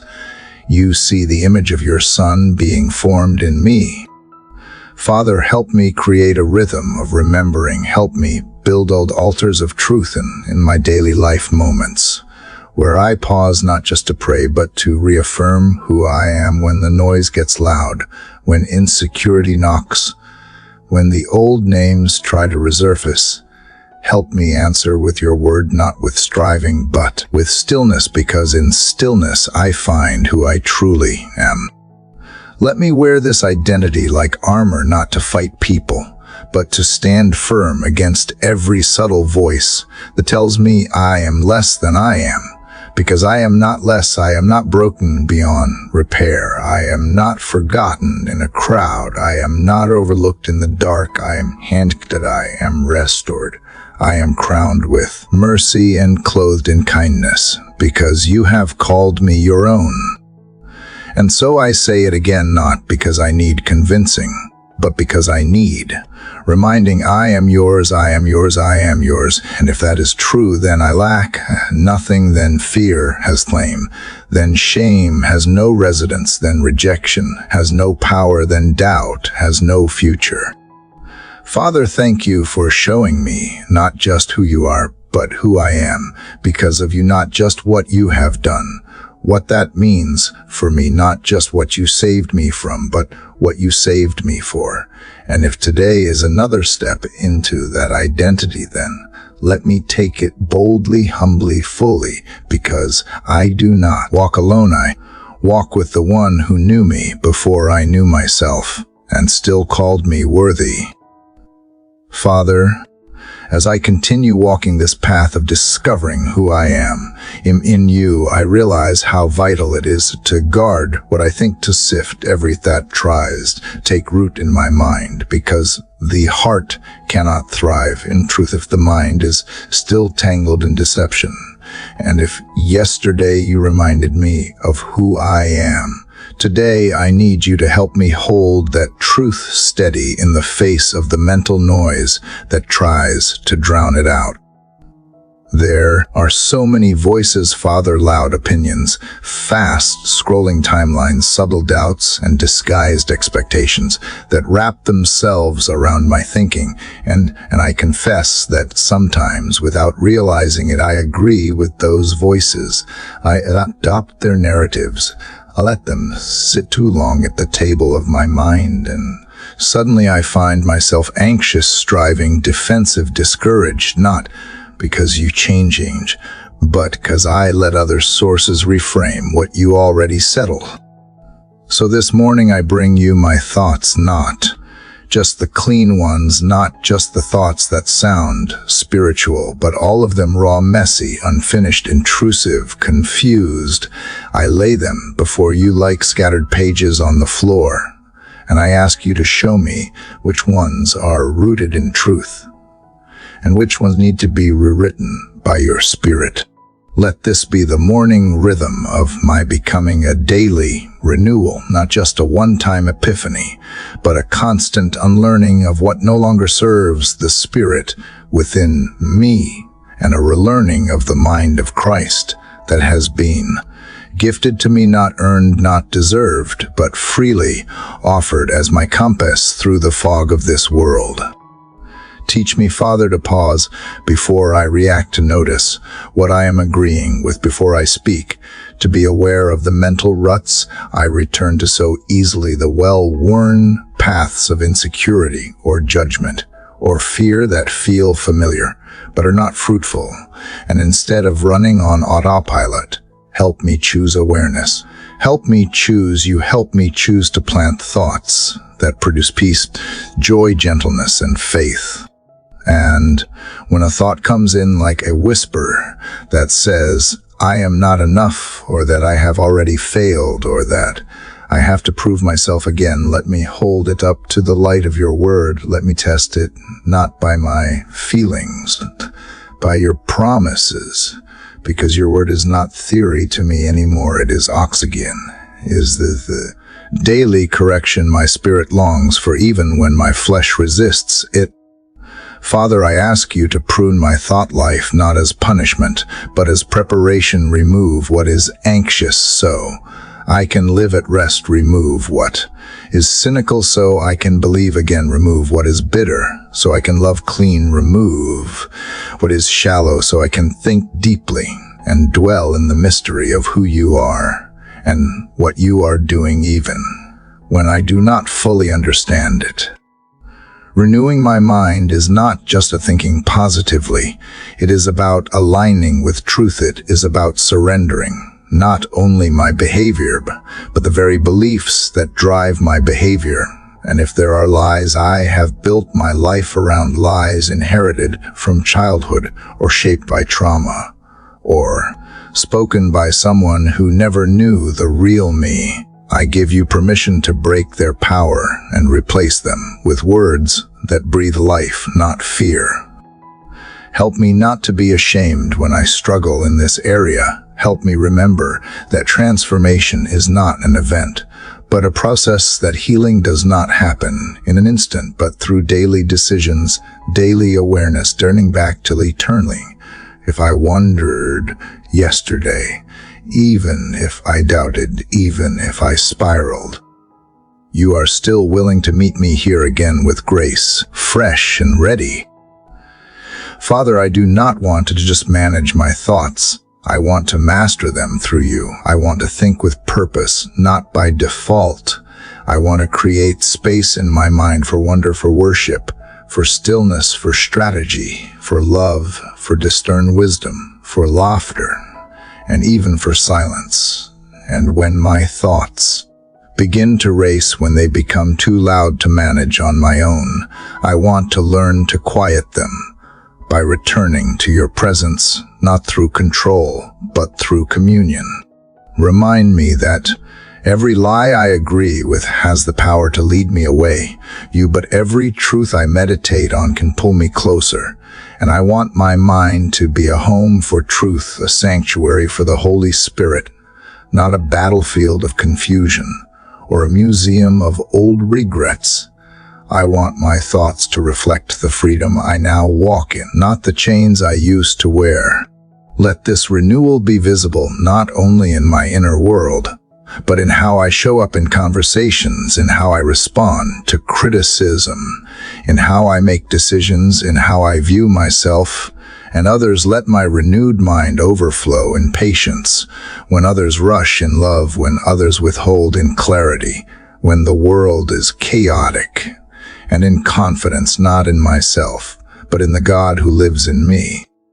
If I forget and fall into old patterns again, remind me gently that the process is not ruined. Remind me that growth is not linear, and that you are more concerned with my direction than my pace.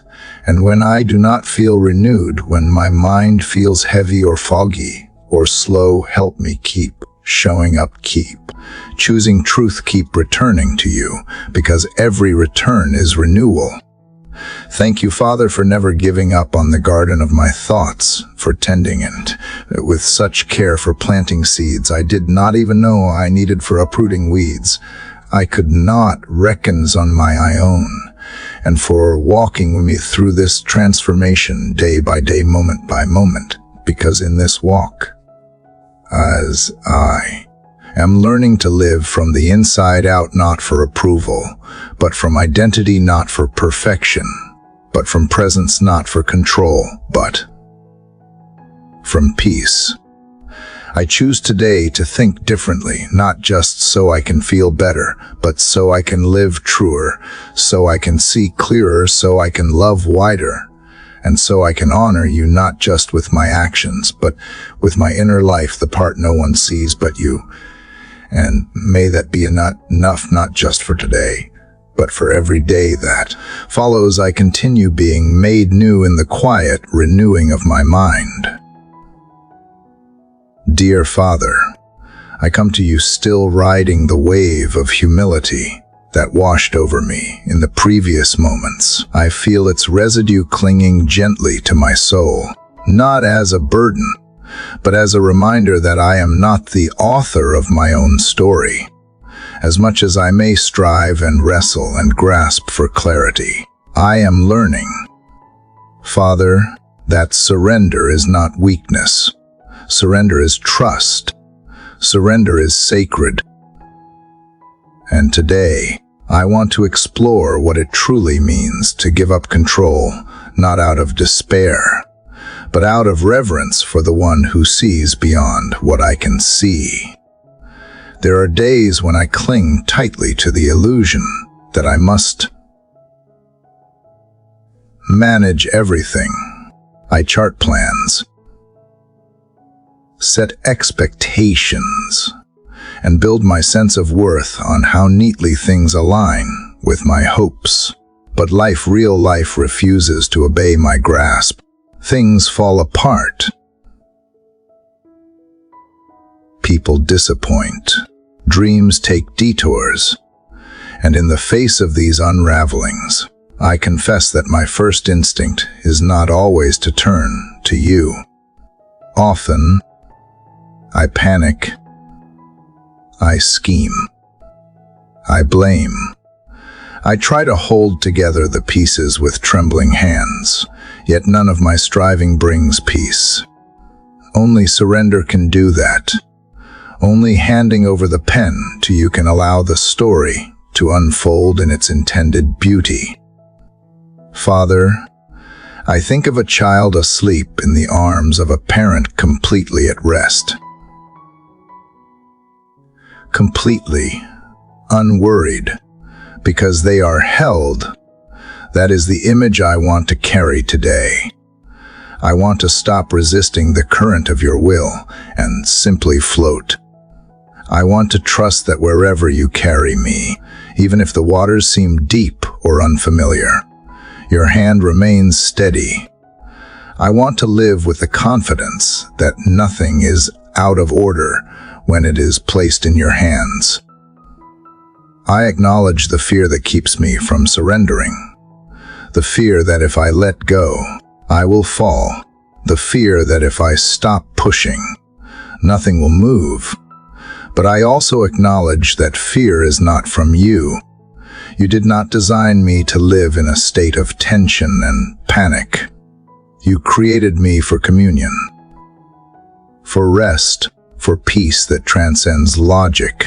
I ask you, Father, to replace my urge for control with the gift of trust, not blind trust, but rooted trust that grows because it is based on your character, your track record, your promises kept time and time again.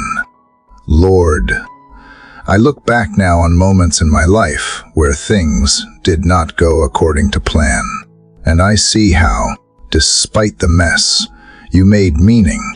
Despite the delay, you were not late. Despite my resistance, you were patient.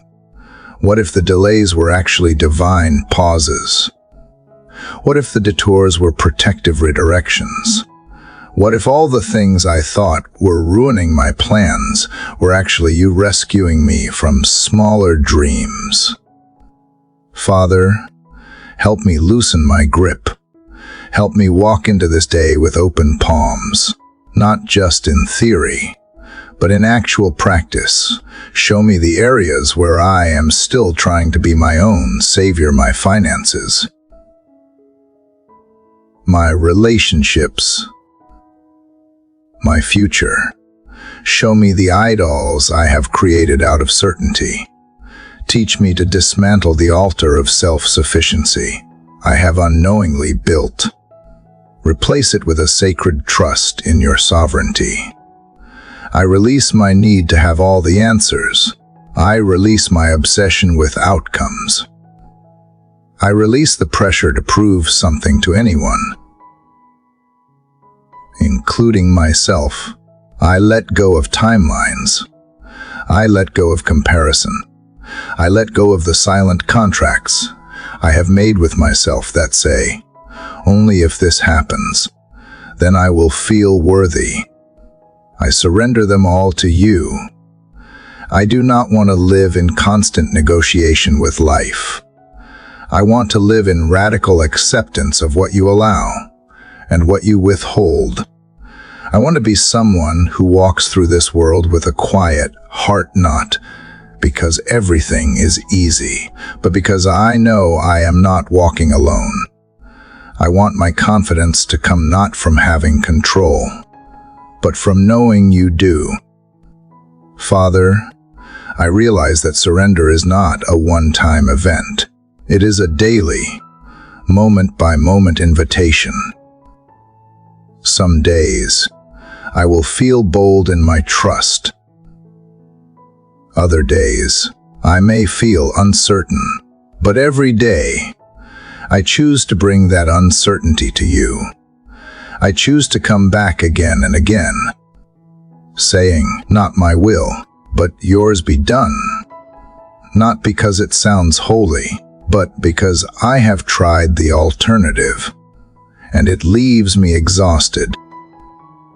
Even now, I sense the weight of trying to control fading.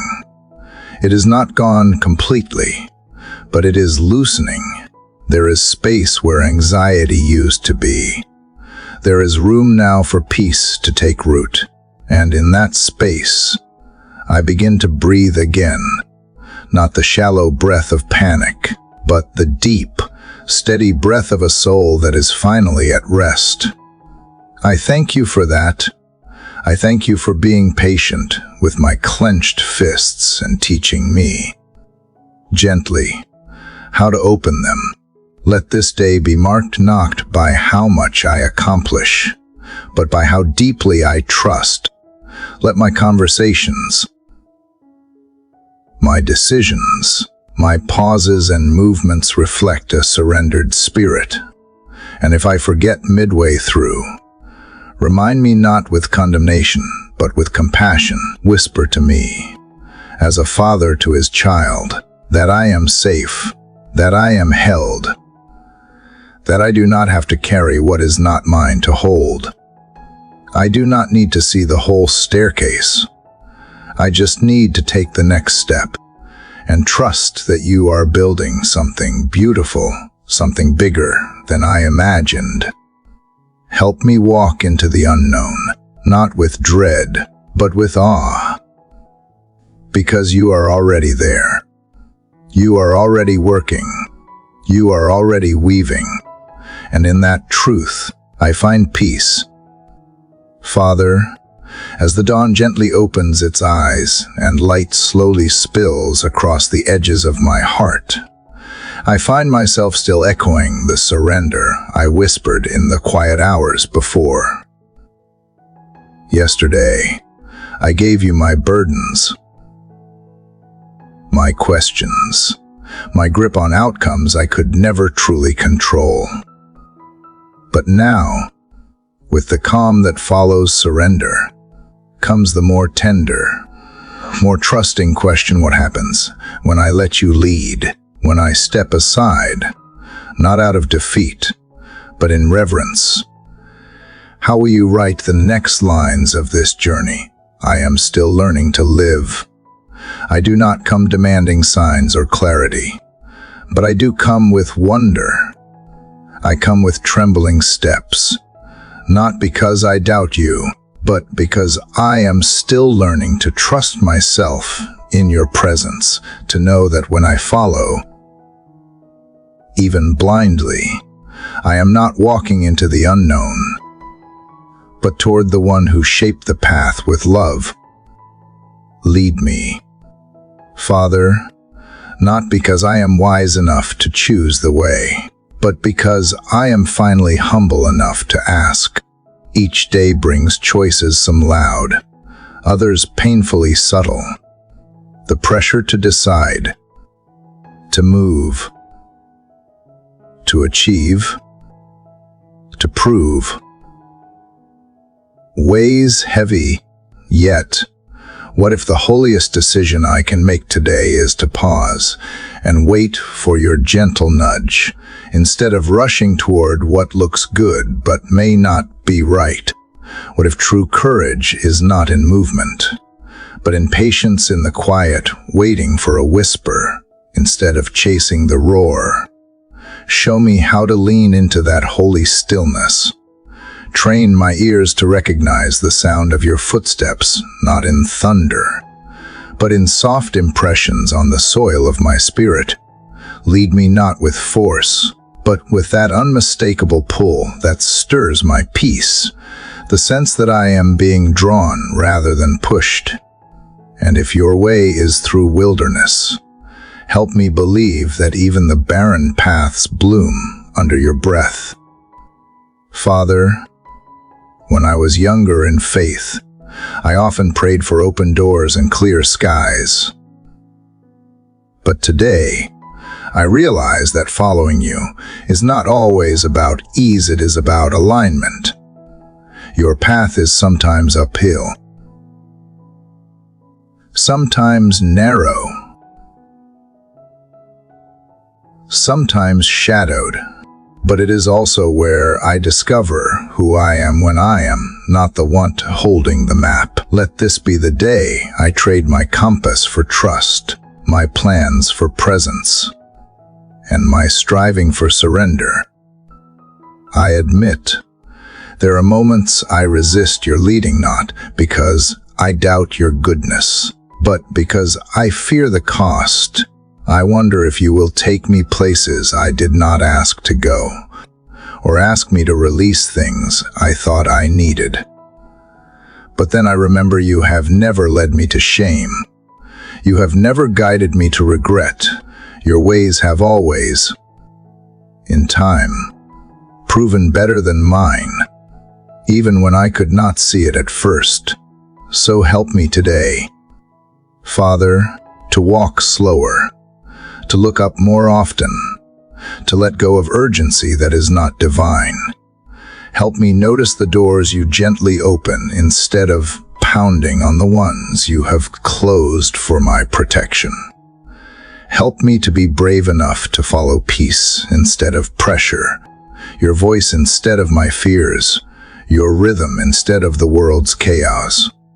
Lead me not only in the big decisions, but in the small ones that shape the soul, the words I choose, the silence I keep, the people I serve.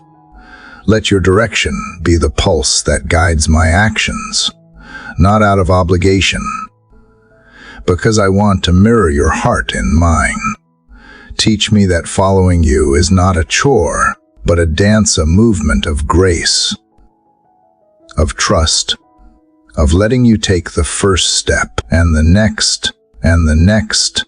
I do not ask for a perfect path, but for a faithful one where even when the terrain is rough, I know who walks before me, where even when I stumble, I fall into hands that lift without shame.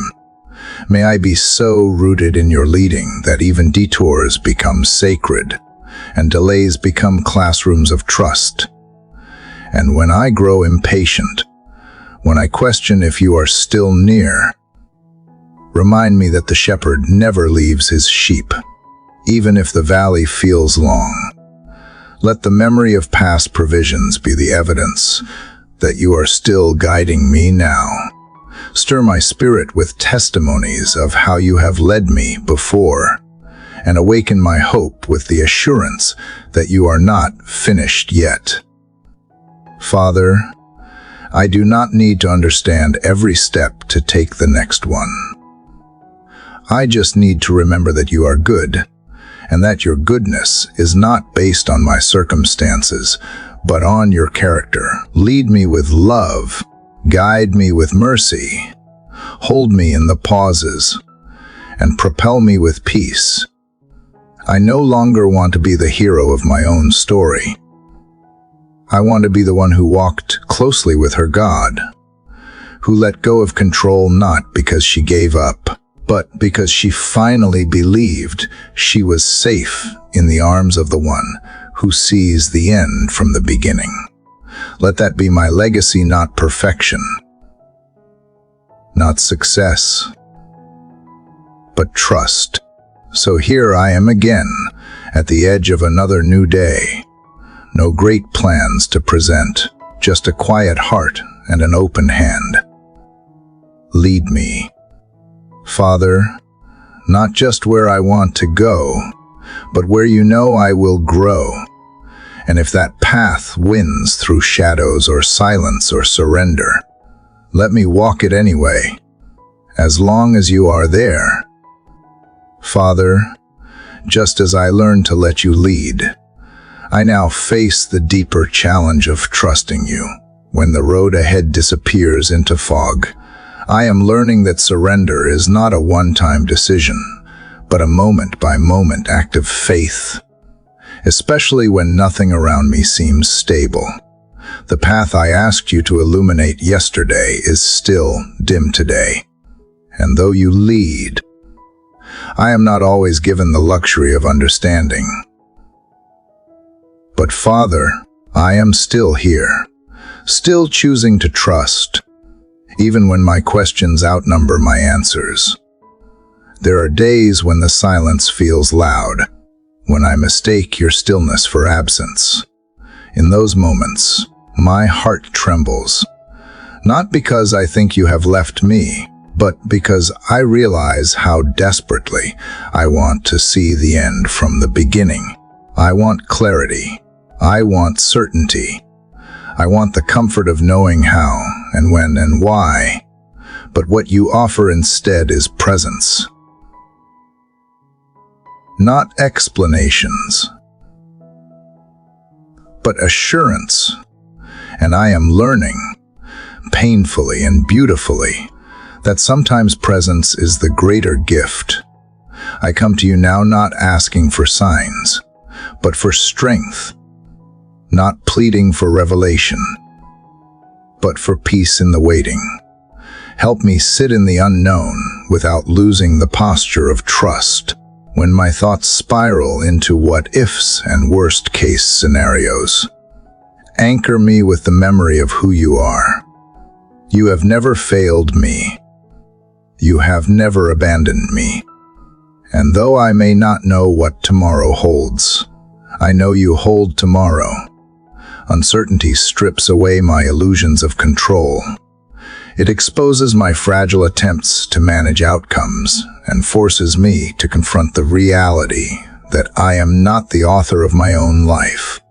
But rather than letting fear grow in that space, I want to let faith rise. Let the void become holy ground, where trust is not built on certainty, but on relationship. Teach me to walk forward even when the path is hidden, because I believe the one who made the path walks with me. Father, I admit there are days when doubt feels louder than faith, when I question not your goodness, but whether I am worthy of it. I wonder if I have missed a step, misunderstood a whisper, or taken a wrong turn. But you remind me that grace is not withdrawn when I stumble, and your plans are not so fragile that they fall apart with my flaws. You are not punishing me with silence. You are strengthening me through trust. When the answers I seek do not come, may I still worship. When the doors I knock on do not open, may I still be grateful. When the dreams I carry feel delayed or denied, may I still believe that you are working in ways I cannot yet see. Let trust be my offering, not because it is easy, but because it is honest. Let it be my song when I cannot sing with certainty. Teach me to pray without agendas, to seek you not for what you can fix, but for who you are. When my heart longs for resolution, remind me that sometimes the miracle is not in the outcome, but in the process. Sometimes what you change most is not the situation, but my perspective. Let me look back one day and see that the days of deepest uncertainty were also the days of the deepest growth. Father, remind me that faith is not the absence of fear, but the decision to move forward anyway. It is choosing to believe in your goodness even when the night feels long. It is waking up each morning and whispering yes again. Not because the storm has passed, but because I believe the anchor still holds. Let that be enough. Let it be holy. I place my uncertainties in your hands. The questions I do not know how to ask. The outcomes I fear to face. The timelines that do not make sense. I give you my need to know and replace it with the desire to trust. You are not late. You are not silent. You are simply writing the story in ways I have not yet learned to read. Help me rest in that truth. And when anxiety knocks, may peace answer. When panic rises, may praise rise higher. When the future feels too heavy to carry, may I remember that you carry me. Let every breath be a declaration of trust. Let every step be a testimony that even in the unknown, I am known by you. You are not waiting for me on the other side of clarity. You are with me here, in the fog, in the questions, in the restless nights and uncertain mornings. Your voice still speaks, even if softly. Your presence still surrounds, even if invisibly. Help me tune my spirit to that frequency to know that trust is not blind. It is brave. It is not denial. It is devotion. Even if my plans fall through, even if my dreams shift, even if my understanding fades, let my trust remain. Let it be rooted not in outcomes, but in intimacy. Let it be a light not for the road ahead, but for the next step. I do not ask to know everything. I ask only to walk close to you, because even in uncertainty, there is a certainty that cannot be shaken. You are with me, and you are for me. So I will breathe again. I will exhale my questions and inhale your peace. I will rest my weary heart against the unchanging rhythm of your grace. And when tomorrow dawns without answers, I will rise anyway, because trust has taught me to move before I see, to sing before I understand, to believe before I receive. This is not the end of the journey. It is a chapter of becoming, a sacred space where faith is refined and trust is written in every trembling yes. I choose to be here, with you, still, open, trusting. Father, as I continue this quiet conversation with you, I feel the ache of wounds I have carried for far too long. And yet, in the soft stillness that follows trust, something deeper begins to stir. Something I once feared was gone forever. The hope of healing. Not the quick fix or the forced forgetting, but the slow, sacred kind that only happens when I bring my pain into your presence without masks or defenses. Father, I am learning that your presence is not only a place of comfort, it is where healing begins. I used to think healing had to look like resolution. I used to believe it meant everything would go back to the way it was before the heartbreak, before the betrayal, before the loss. But now I see it differently. Healing is not returning to what was. It is allowing you to create something new from what was broken.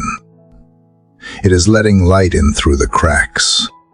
It is no longer pretending the wounds do not exist, but allowing them to breathe in the warmth of your love. Some of these wounds run deep, Father. Some are years old and layered in silence.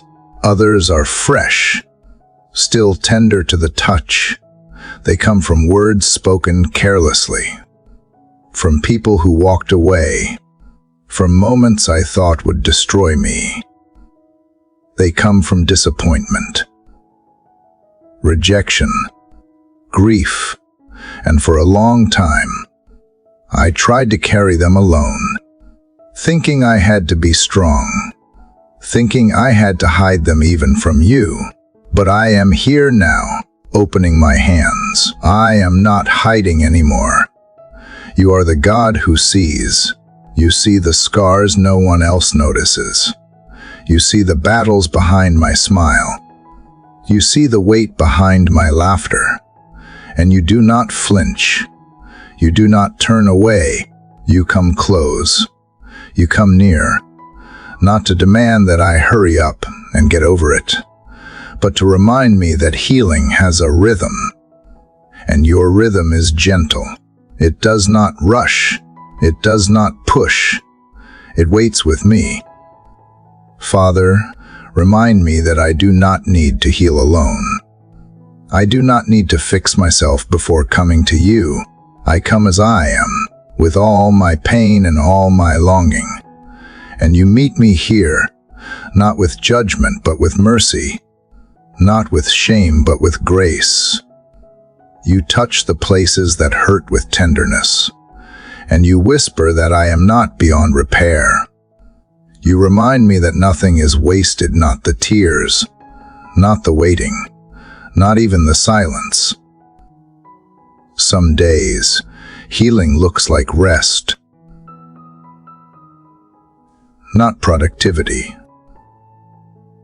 not progress, but simply choosing to breathe, to sit still and let you hold what I cannot, to cry without apologizing, to mourn what was lost without feeling weak. Some days, healing looks like letting go of the need to understand. It looks like forgiving when I am still angry. It looks like choosing peace when bitterness feels easier. Father, show me how to make room for that kind of healing. You never promised a life without pain, but you promised you would be near to the brokenhearted, and that promise is enough for me today. I do not need all the answers. I do not need a timeline. I just need to know you are here, and you are, in the quiet, in the waiting, in the moments when I feel most undone. You are the steady heartbeat beneath my chaos, the soft light in my shadows. Sometimes healing begins not with the fixing of the external, but with the mending of the internal, with the softening of my heart, with the reawakening of hope.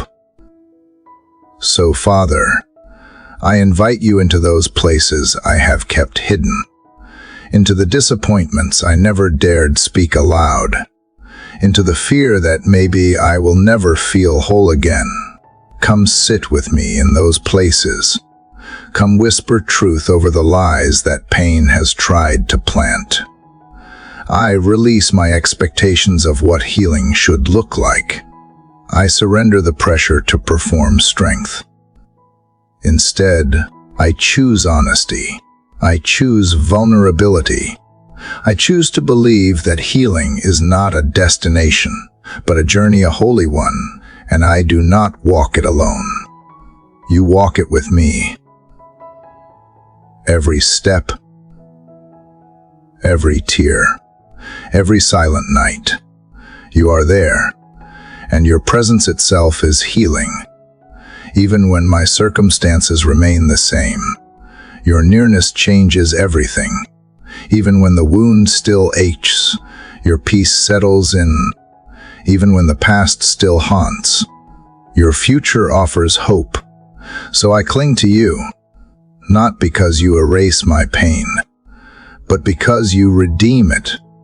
Not because you remove all suffering, but because you give it meaning. Because with you, nothing is ever truly lost. Even broken things are precious in your hands. Father, remind me that healing is also remembering differently, not erasing the past, but seeing it through the lens of your mercy. It is the courage to face what happened without letting it define me. It is the grace to speak about it without shame. It is the beauty of knowing that my story, every messy, painful, beautiful part of it, can become a testimony of your goodness.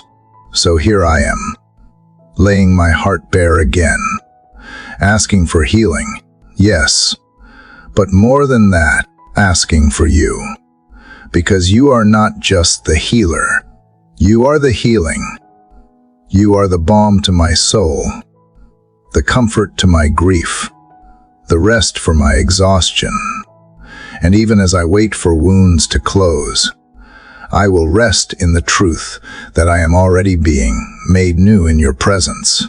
Let each breath I take be a quiet song of trust. Let every moment spent in silence with you be a thread that mends what has been torn.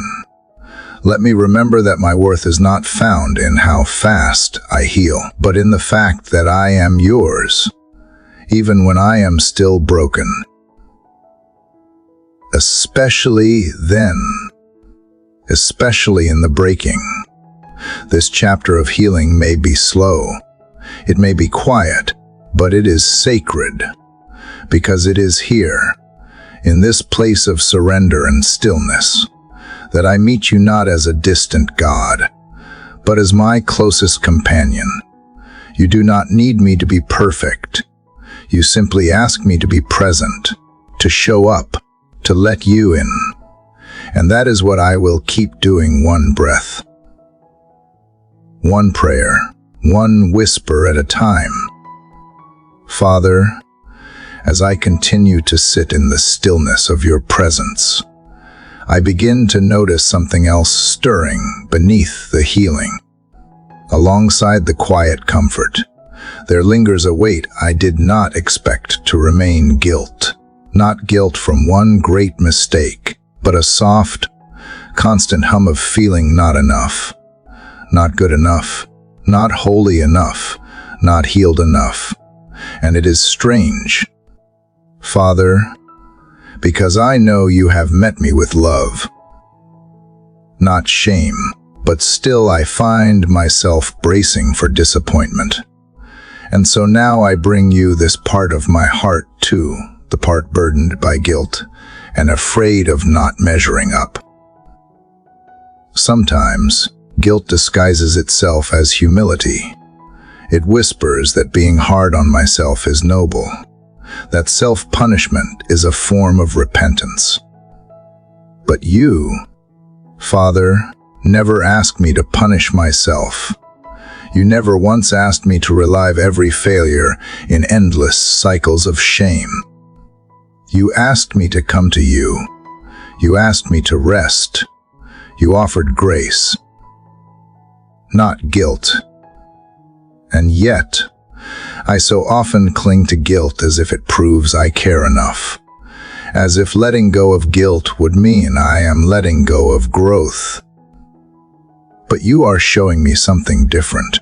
Grace does not ignore sin, but it also does not chain me to it. Grace is not a soft excuse, it is a firm invitation to freedom.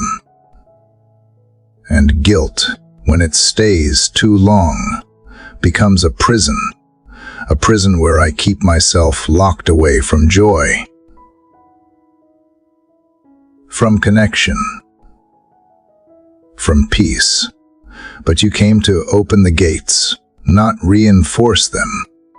You came to set captives free, even when the captivity is within my own mind. Father, help me see the difference between conviction and condemnation. Conviction is your gentle hand, guiding me back to truth, reminding me who I am in you.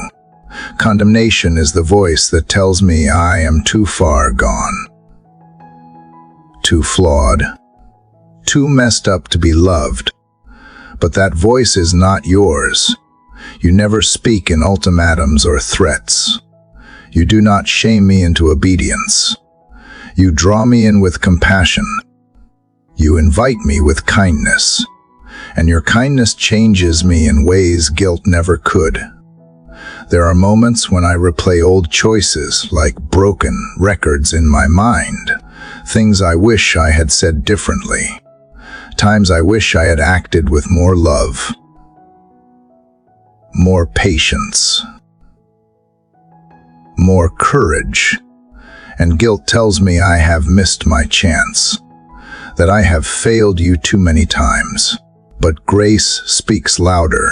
Grace reminds me that my past may shape me, but it does not define me. That you are not bound by what was, but always creating what can still be. Father, I want to live from a place of grace, not guilt. I want to wake up each day, not dreading the weight of who I think I should be, embracing the truth of who I already am in you, beloved, accepted, redeemed, not because I have earned it, but because you have given it freely. I do not want to keep chasing perfection when you are simply inviting me to be present. Guilt says I must strive to prove my worth. Grace says my worth was never up for debate. Guilt keeps me in the past. Grace calls me into the present. Guilt fixates on my failures. Grace fixes my eyes on you. So, Father, when the old thoughts creep in, those whispers that say, I am not doing enough, not changing fast enough, not growing deep enough, remind me to lean into grace instead, to pause, to breathe, to remember that transformation is not a race, but a relationship. And you are not rushing me. There is a gentleness in you that the world does not understand, a softness that disarms my defenses. I do not need to be impressive here. I do not need to perform. I do not need to explain why I have not figured it all out yet. You see the full timeline of my life, and you are not in a hurry. You know where I stumble. You know where I hesitate. And still, you call me forward with love. Help me silence the voice that says, I must earn what you have already given. Help me live as someone forgiven, not someone trying to prove they are forgivable. Help me show that same grace to others too, because when I am steeped in guilt, I can't help but hold others to the same impossible standards I hold myself to. But when I live in grace, I become a mirror of your mercy. I become a safe place for others to rest too. Father, remind me that guilt may visit, but it does not get to stay. That even when I mess up, even when I fall short, even when I feel like I have disappointed you, your arms remain open, not with a lecture, but with love. You are not shocked by my humanity. You made me from dust, and you call me by name, not because I am flawless, but because I am yours. Let me see grace as the oxygen of my soul, the air I was always meant to breathe, not a backup plan, not a last resort, but the beginning and end of every journey I walk with you. Grace does not remove responsibility, it renews it. It does not excuse growth, it empowers it. It changes me from the inside out, not through fear, but through love. So instead of dragging my guilt behind me like a shadow, I want to walk in the light of your forgiveness. I want to live like someone who believes they are truly, deeply, forever loved, because I am, because you said so, because your grace is bigger than my mistakes, stronger than my fears, more permanent than my regrets. Some days, living in grace means choosing rest when I feel like I should be fixing. It means laughing when I am tempted to overthink.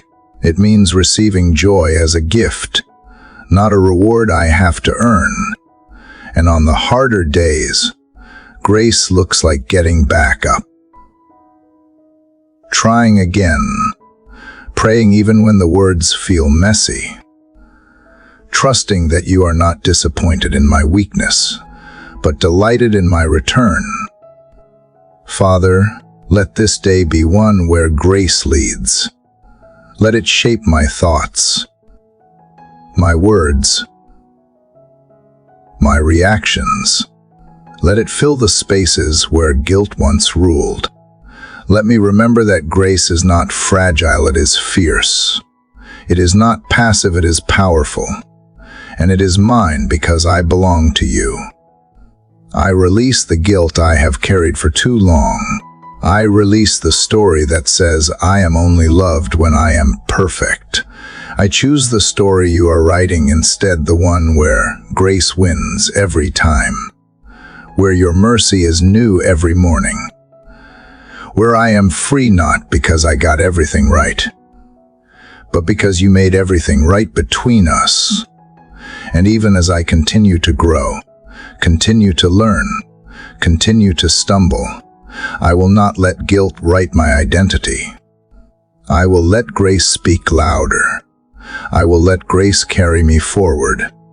I will let grace remind me that I am never too far, never too broken, never too late to be held, to be healed, to be home.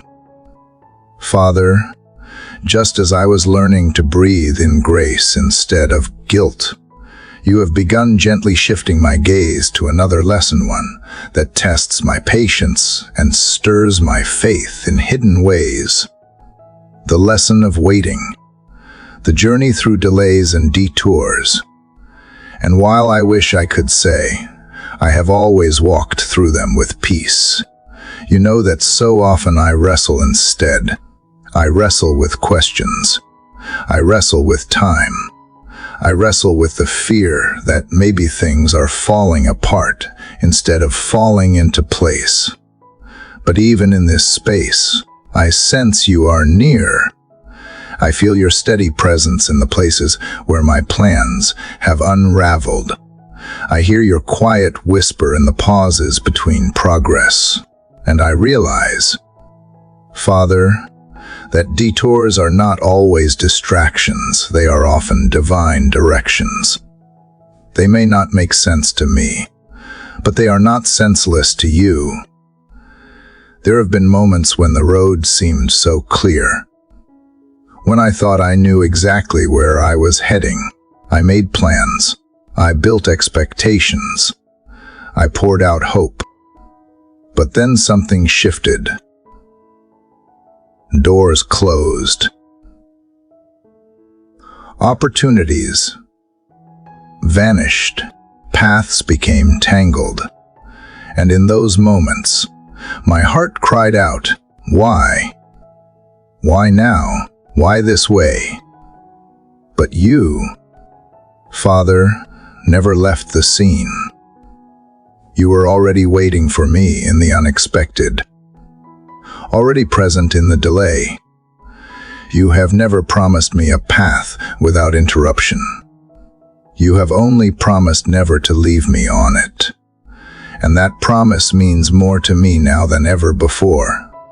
Because the hardest part of waiting is not just the time itself, it is what happens inside me during that time.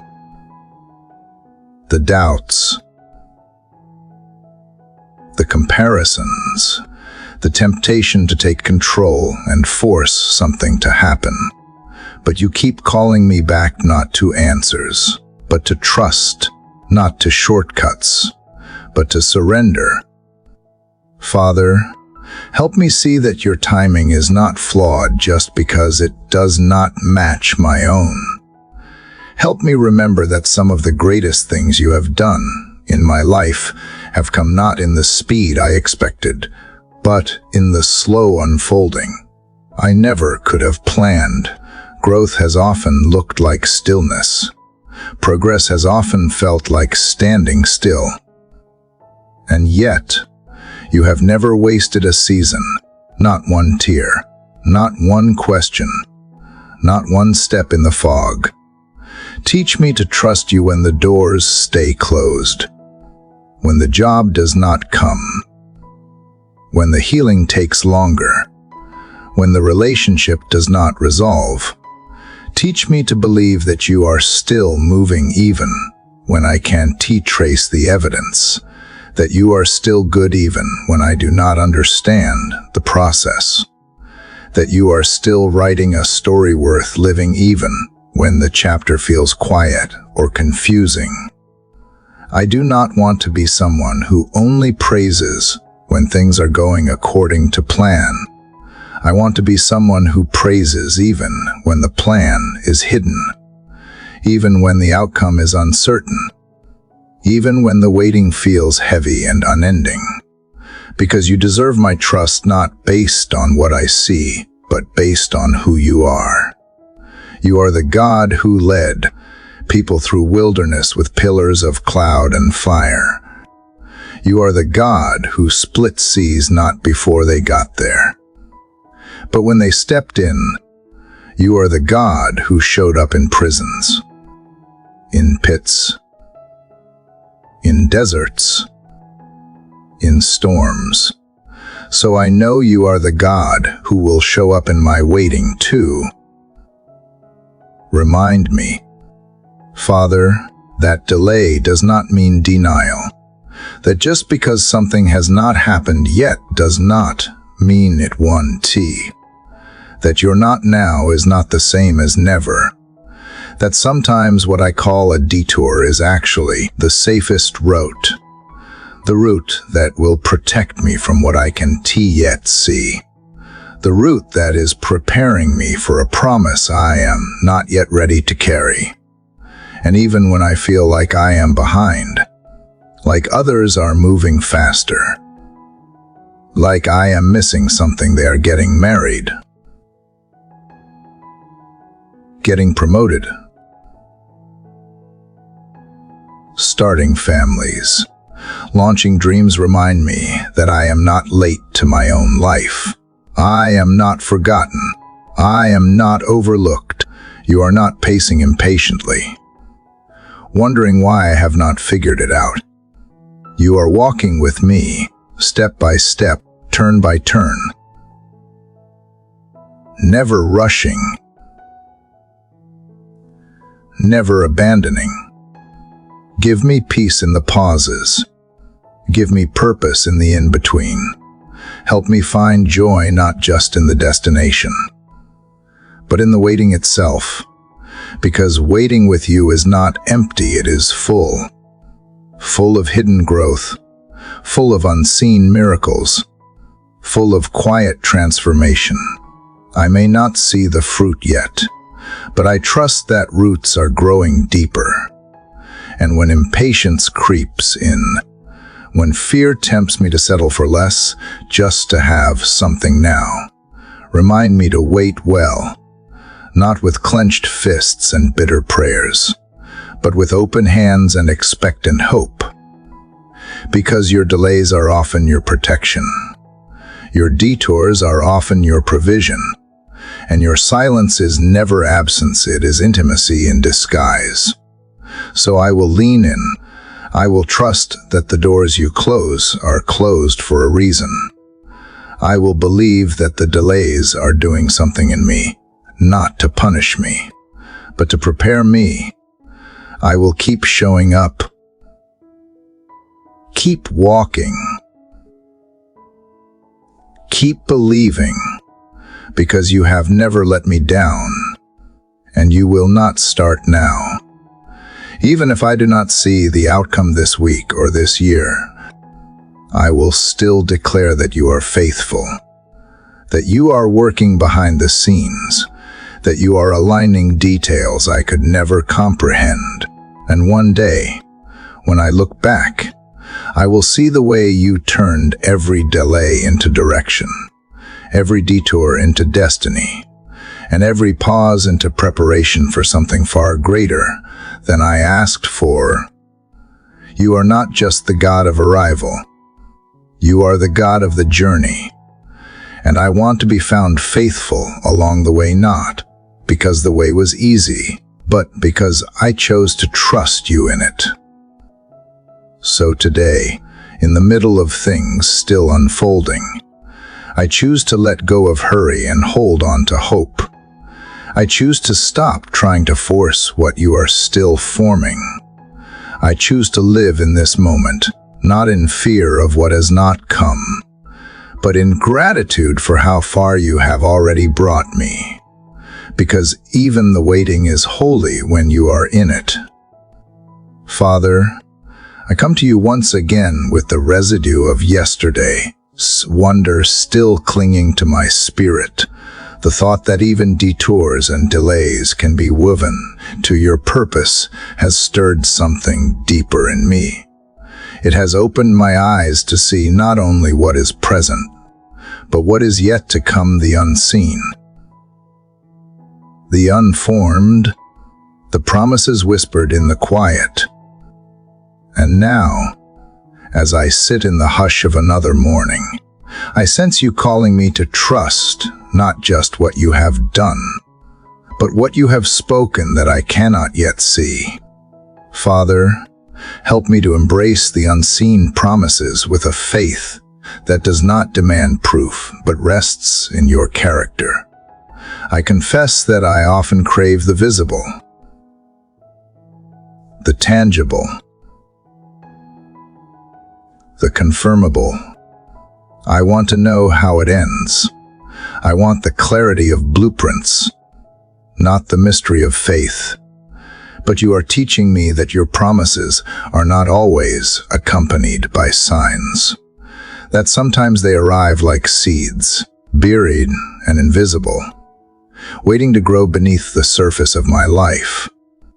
And so, Father, I open my heart wide to receive what my eyes cannot yet behold. I welcome the invisible truths, the silent miracles, the slow unfurling of grace that moves behind the veil. There are days when your silence feels like absence, and your timing feels like delay. But I am learning that your silence is not abandonment. It is a sacred stillness, where promises take root. Teach me to hold on when there is no thunder, when there is no sign in the sky or voice in the wind. Teach me to believe when my prayers return without reply. When the waiting stretches longer than I imagined, let my faith not be built on feelings, but on your eternal nature. You are the God who cannot lie. If you have spoken, it shall be so. Sometimes, I admit, I try to help your promises along.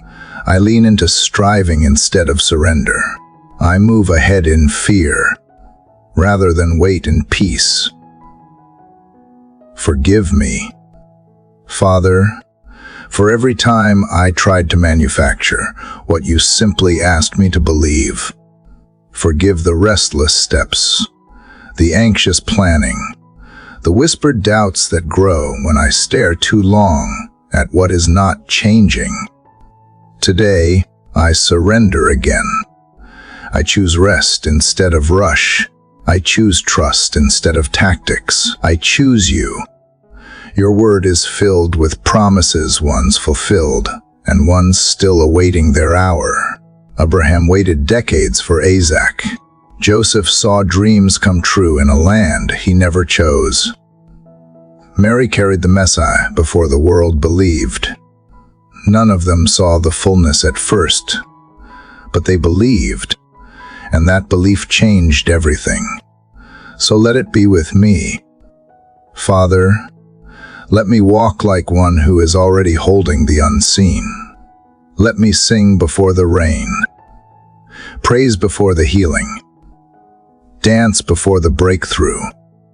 I choose to let go of timelines that bind me, comparisons that distract me, and fears that whisper failure.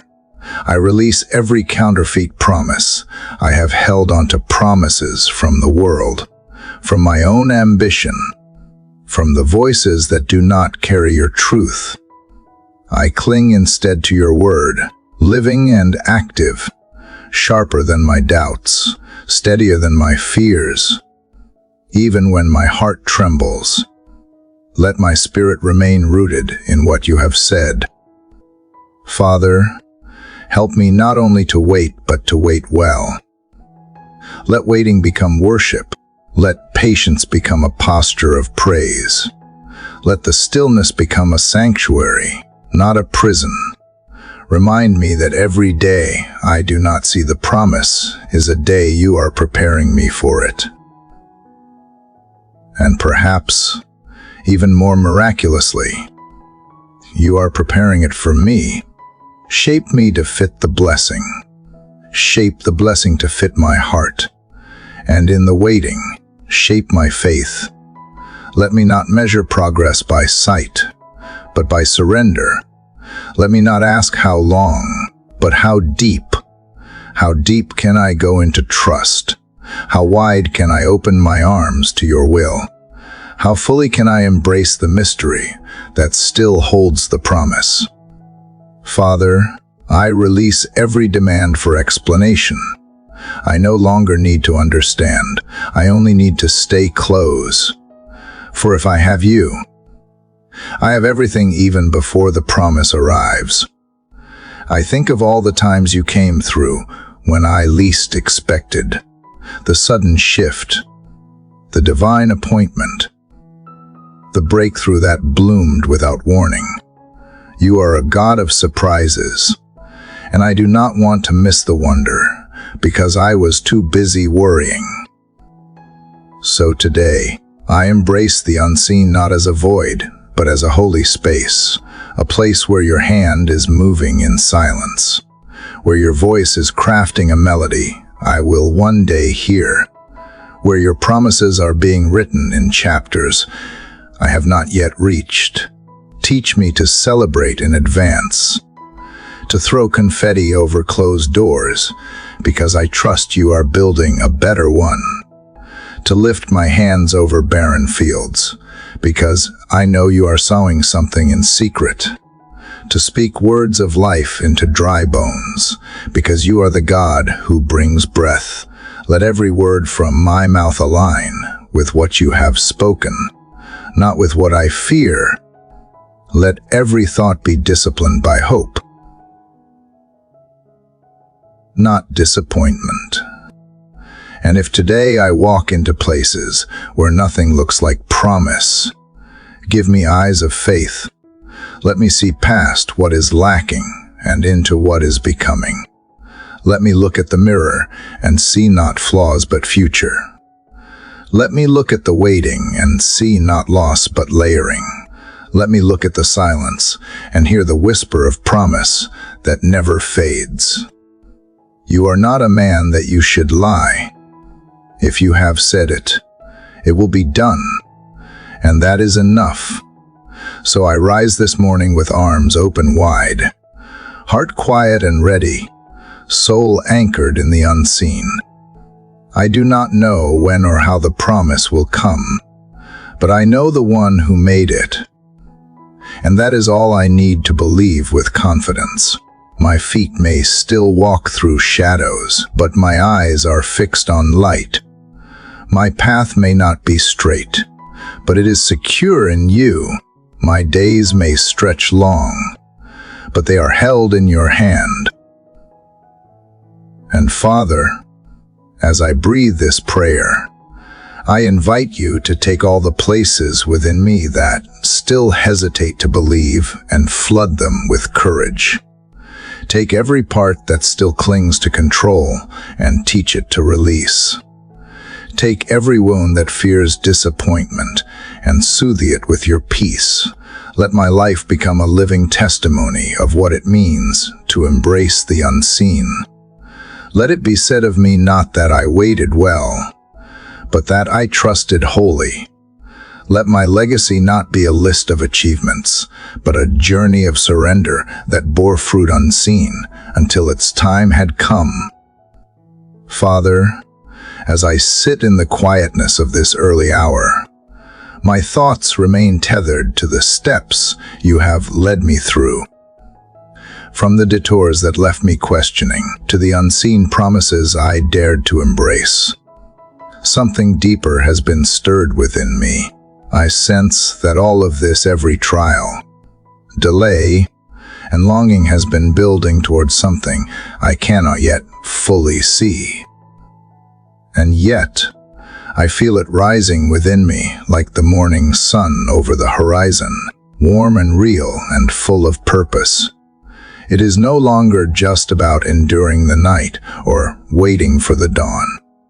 It is about awakening to the larger story you are telling through my life, a story not limited to what I want or hope for, but one woven with the threads of eternal purpose. Father, help me see that my life is not a scattered set of disconnected chapters, but a divine narrative authored by you from the beginning. I want to lean into that truth today. I realize now that you are not merely God who answers my prayers in the way I imagine. You are the God who shapes me through the waiting, transforms me through the silence, and leads me deeper through every unanswered question. You are not delaying to punish me or confuse me. You are writing a greater narrative than I could write for myself. And in that greater story, you are calling me to step outside my own expectations and into something far more beautiful, far more enduring than any earthly reward. I confess that I have often clung to a version of life that is too small, too short-sighted, too centered around what I think I need. But you are lifting my eyes. Father, you are whispering to my heart that there is something more. Something eternal. Something that does not fade with the seasons or crumble under disappointment. And that something is you. I now understand that surrender is not giving up. It is waking up. Waking up to the fact that I was never in control to begin with. Waking up to the mystery that my life, though it may seem ordinary or slow, is being written by a hand that does not make mistakes. Every delay was a pause filled with purpose. Every disappointment was a door into deeper dependence. Every detour was a redirection toward greater alignment with who you created me to be. And now, Father, I want to step into this day not with a desperate grasping for answers, but with open hands that welcome whatever you are writing next. Whether that is a continuation of waiting or the arrival of something new, let me receive it with a heart that trusts you completely. You are teaching me that faith is not just believing that you exist, but trusting that you are good even when life does not feel good. You are writing a story that spans more than a day, more than a decade, more than a lifetime. And I am a part of it, not a side note or a forgotten line, but a beloved character written with intention and care. So help me, Father, to stop measuring the value of my life by what I can see in the moment. Help me measure it instead by the presence of your Spirit, the peace that passes understanding, and the quiet confidence that you are near. As I awaken to your greater story, I am letting go of the one I tried to write on my own. I am laying it down at your feet, all my agendas, my deadlines, my carefully crafted plans. They were never meant to carry the weight of glory. They were never designed to be my hope. Only you, Father, are strong enough to carry my soul. Only you are worthy of my full trust. So write on, Lord, write on with grace and truth and mercy. Let your story unfold in me and through me, even when it does not look like what I expected. Let it be what you desire. For I know that in your story, nothing is wasted, not the tears, not the silence, not the waiting. All of it matters. Even the pain I have carried for so long, yes. Even that has become part of the plot you are redeeming. And I feel it now. Father, I feel the sacredness of it. The way you have taken what was broken and reshaped it with hope. The way you have whispered purpose into the moments I thought were meaningless. You are the God who gives beauty for ashes. And you have been doing that work in me. Quietly. Faithfully. Unfailingly. So I rise this morning not just to survive another day, but to participate in what you are creating. A life of depth, a heart of compassion, a soul attuned to heaven. May my prayers now not just ask for things, but become conversations with the author of all things. May I listen more than I speak. May I watch more than I worry. May I wait not as one in despair, but as one who knows the goodness of the one who is coming. Father, I do not know the next chapter, but I know the heart of the one who writes it. That is enough. You are enough. Let that be the rhythm of my day. Let that be the anthem of my breath. And as I move through the hours ahead, let me carry this sense of sacred expectancy that you are doing something, even when I can see it. Help me to live in the awareness that your kingdom is near, that your purposes are unfolding even the mundane, that every conversation, every interruption, every moment of stillness carries potential to reflect your glory. I do not want to miss it. Father, I do not want to be so consumed with what I think is missing that I overlook the miracle of what you are doing right now. So awaken me fully, deeply, eternally to the beauty of your story. Let me walk in it. Let me trust it. Let me be shaped by it. For in your hands, even my smallest step becomes the divine sentence in a holy manuscript. This is where I belong, not in the struggle to control, but in the surrender to your unfolding grace. I may not understand the plot, but I trust the author, and with each breath I take, I will remember that the story you are writing is far more beautiful than I ever dared to dream. Father, as I step into the final moments of this sacred journey, I carry with me every whisper, every tear, every quiet revelation you have sown into the depths of my soul. It has been a path marked not by answers, but by presence, not always by clarity, but always by your nearness.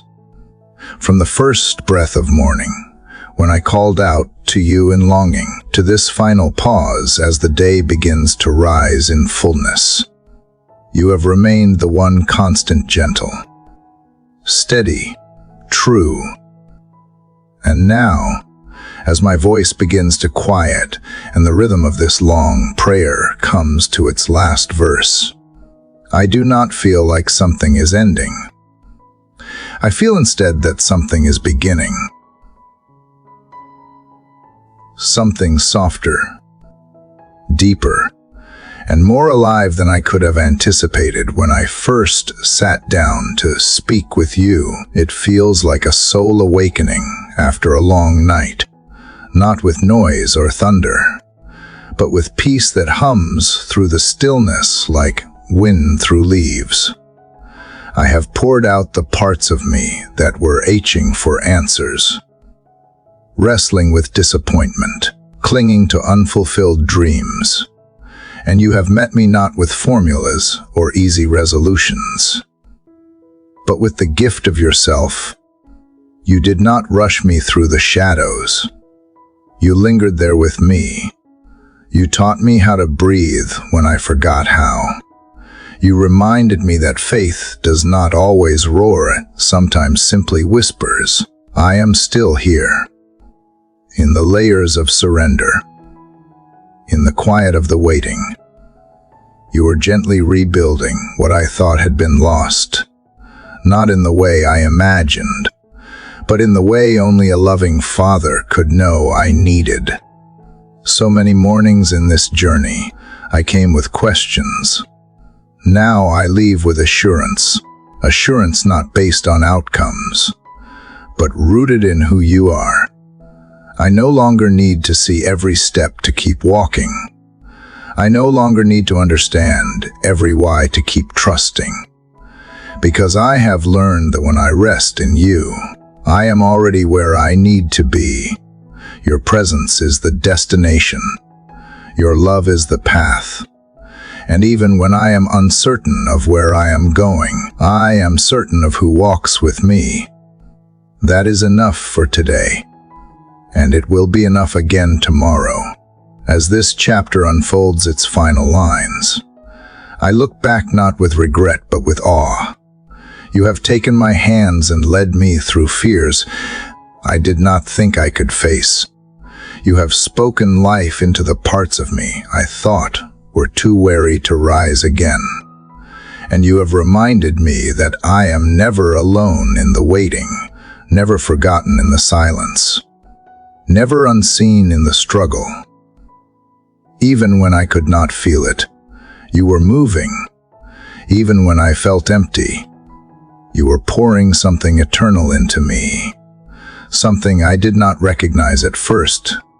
Something I now understand to be faith not built in the absence of pain, but born right through it. Now, Father, I rise with a different kind of strength, not loud or dramatic, but sacred and quiet, the kind of strength that does not need to prove itself, because it knows where it belongs.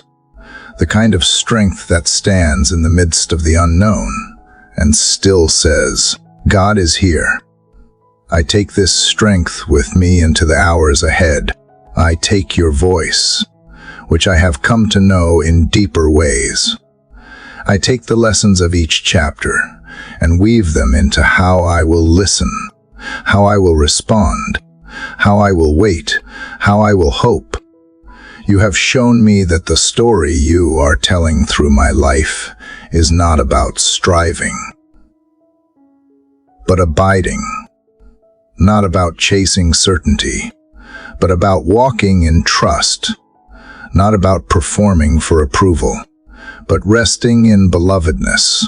I am yours. That is the truest thing about me.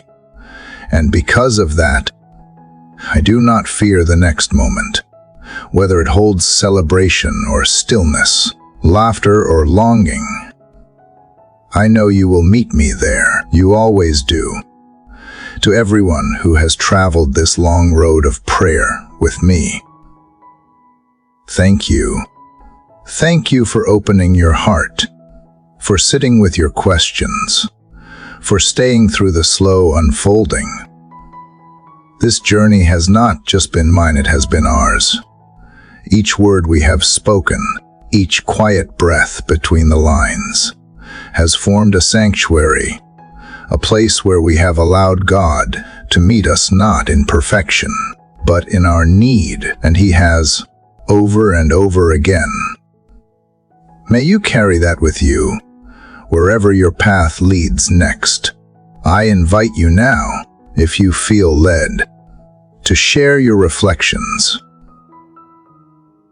your thoughts, or even your own whispered prayers in the space below.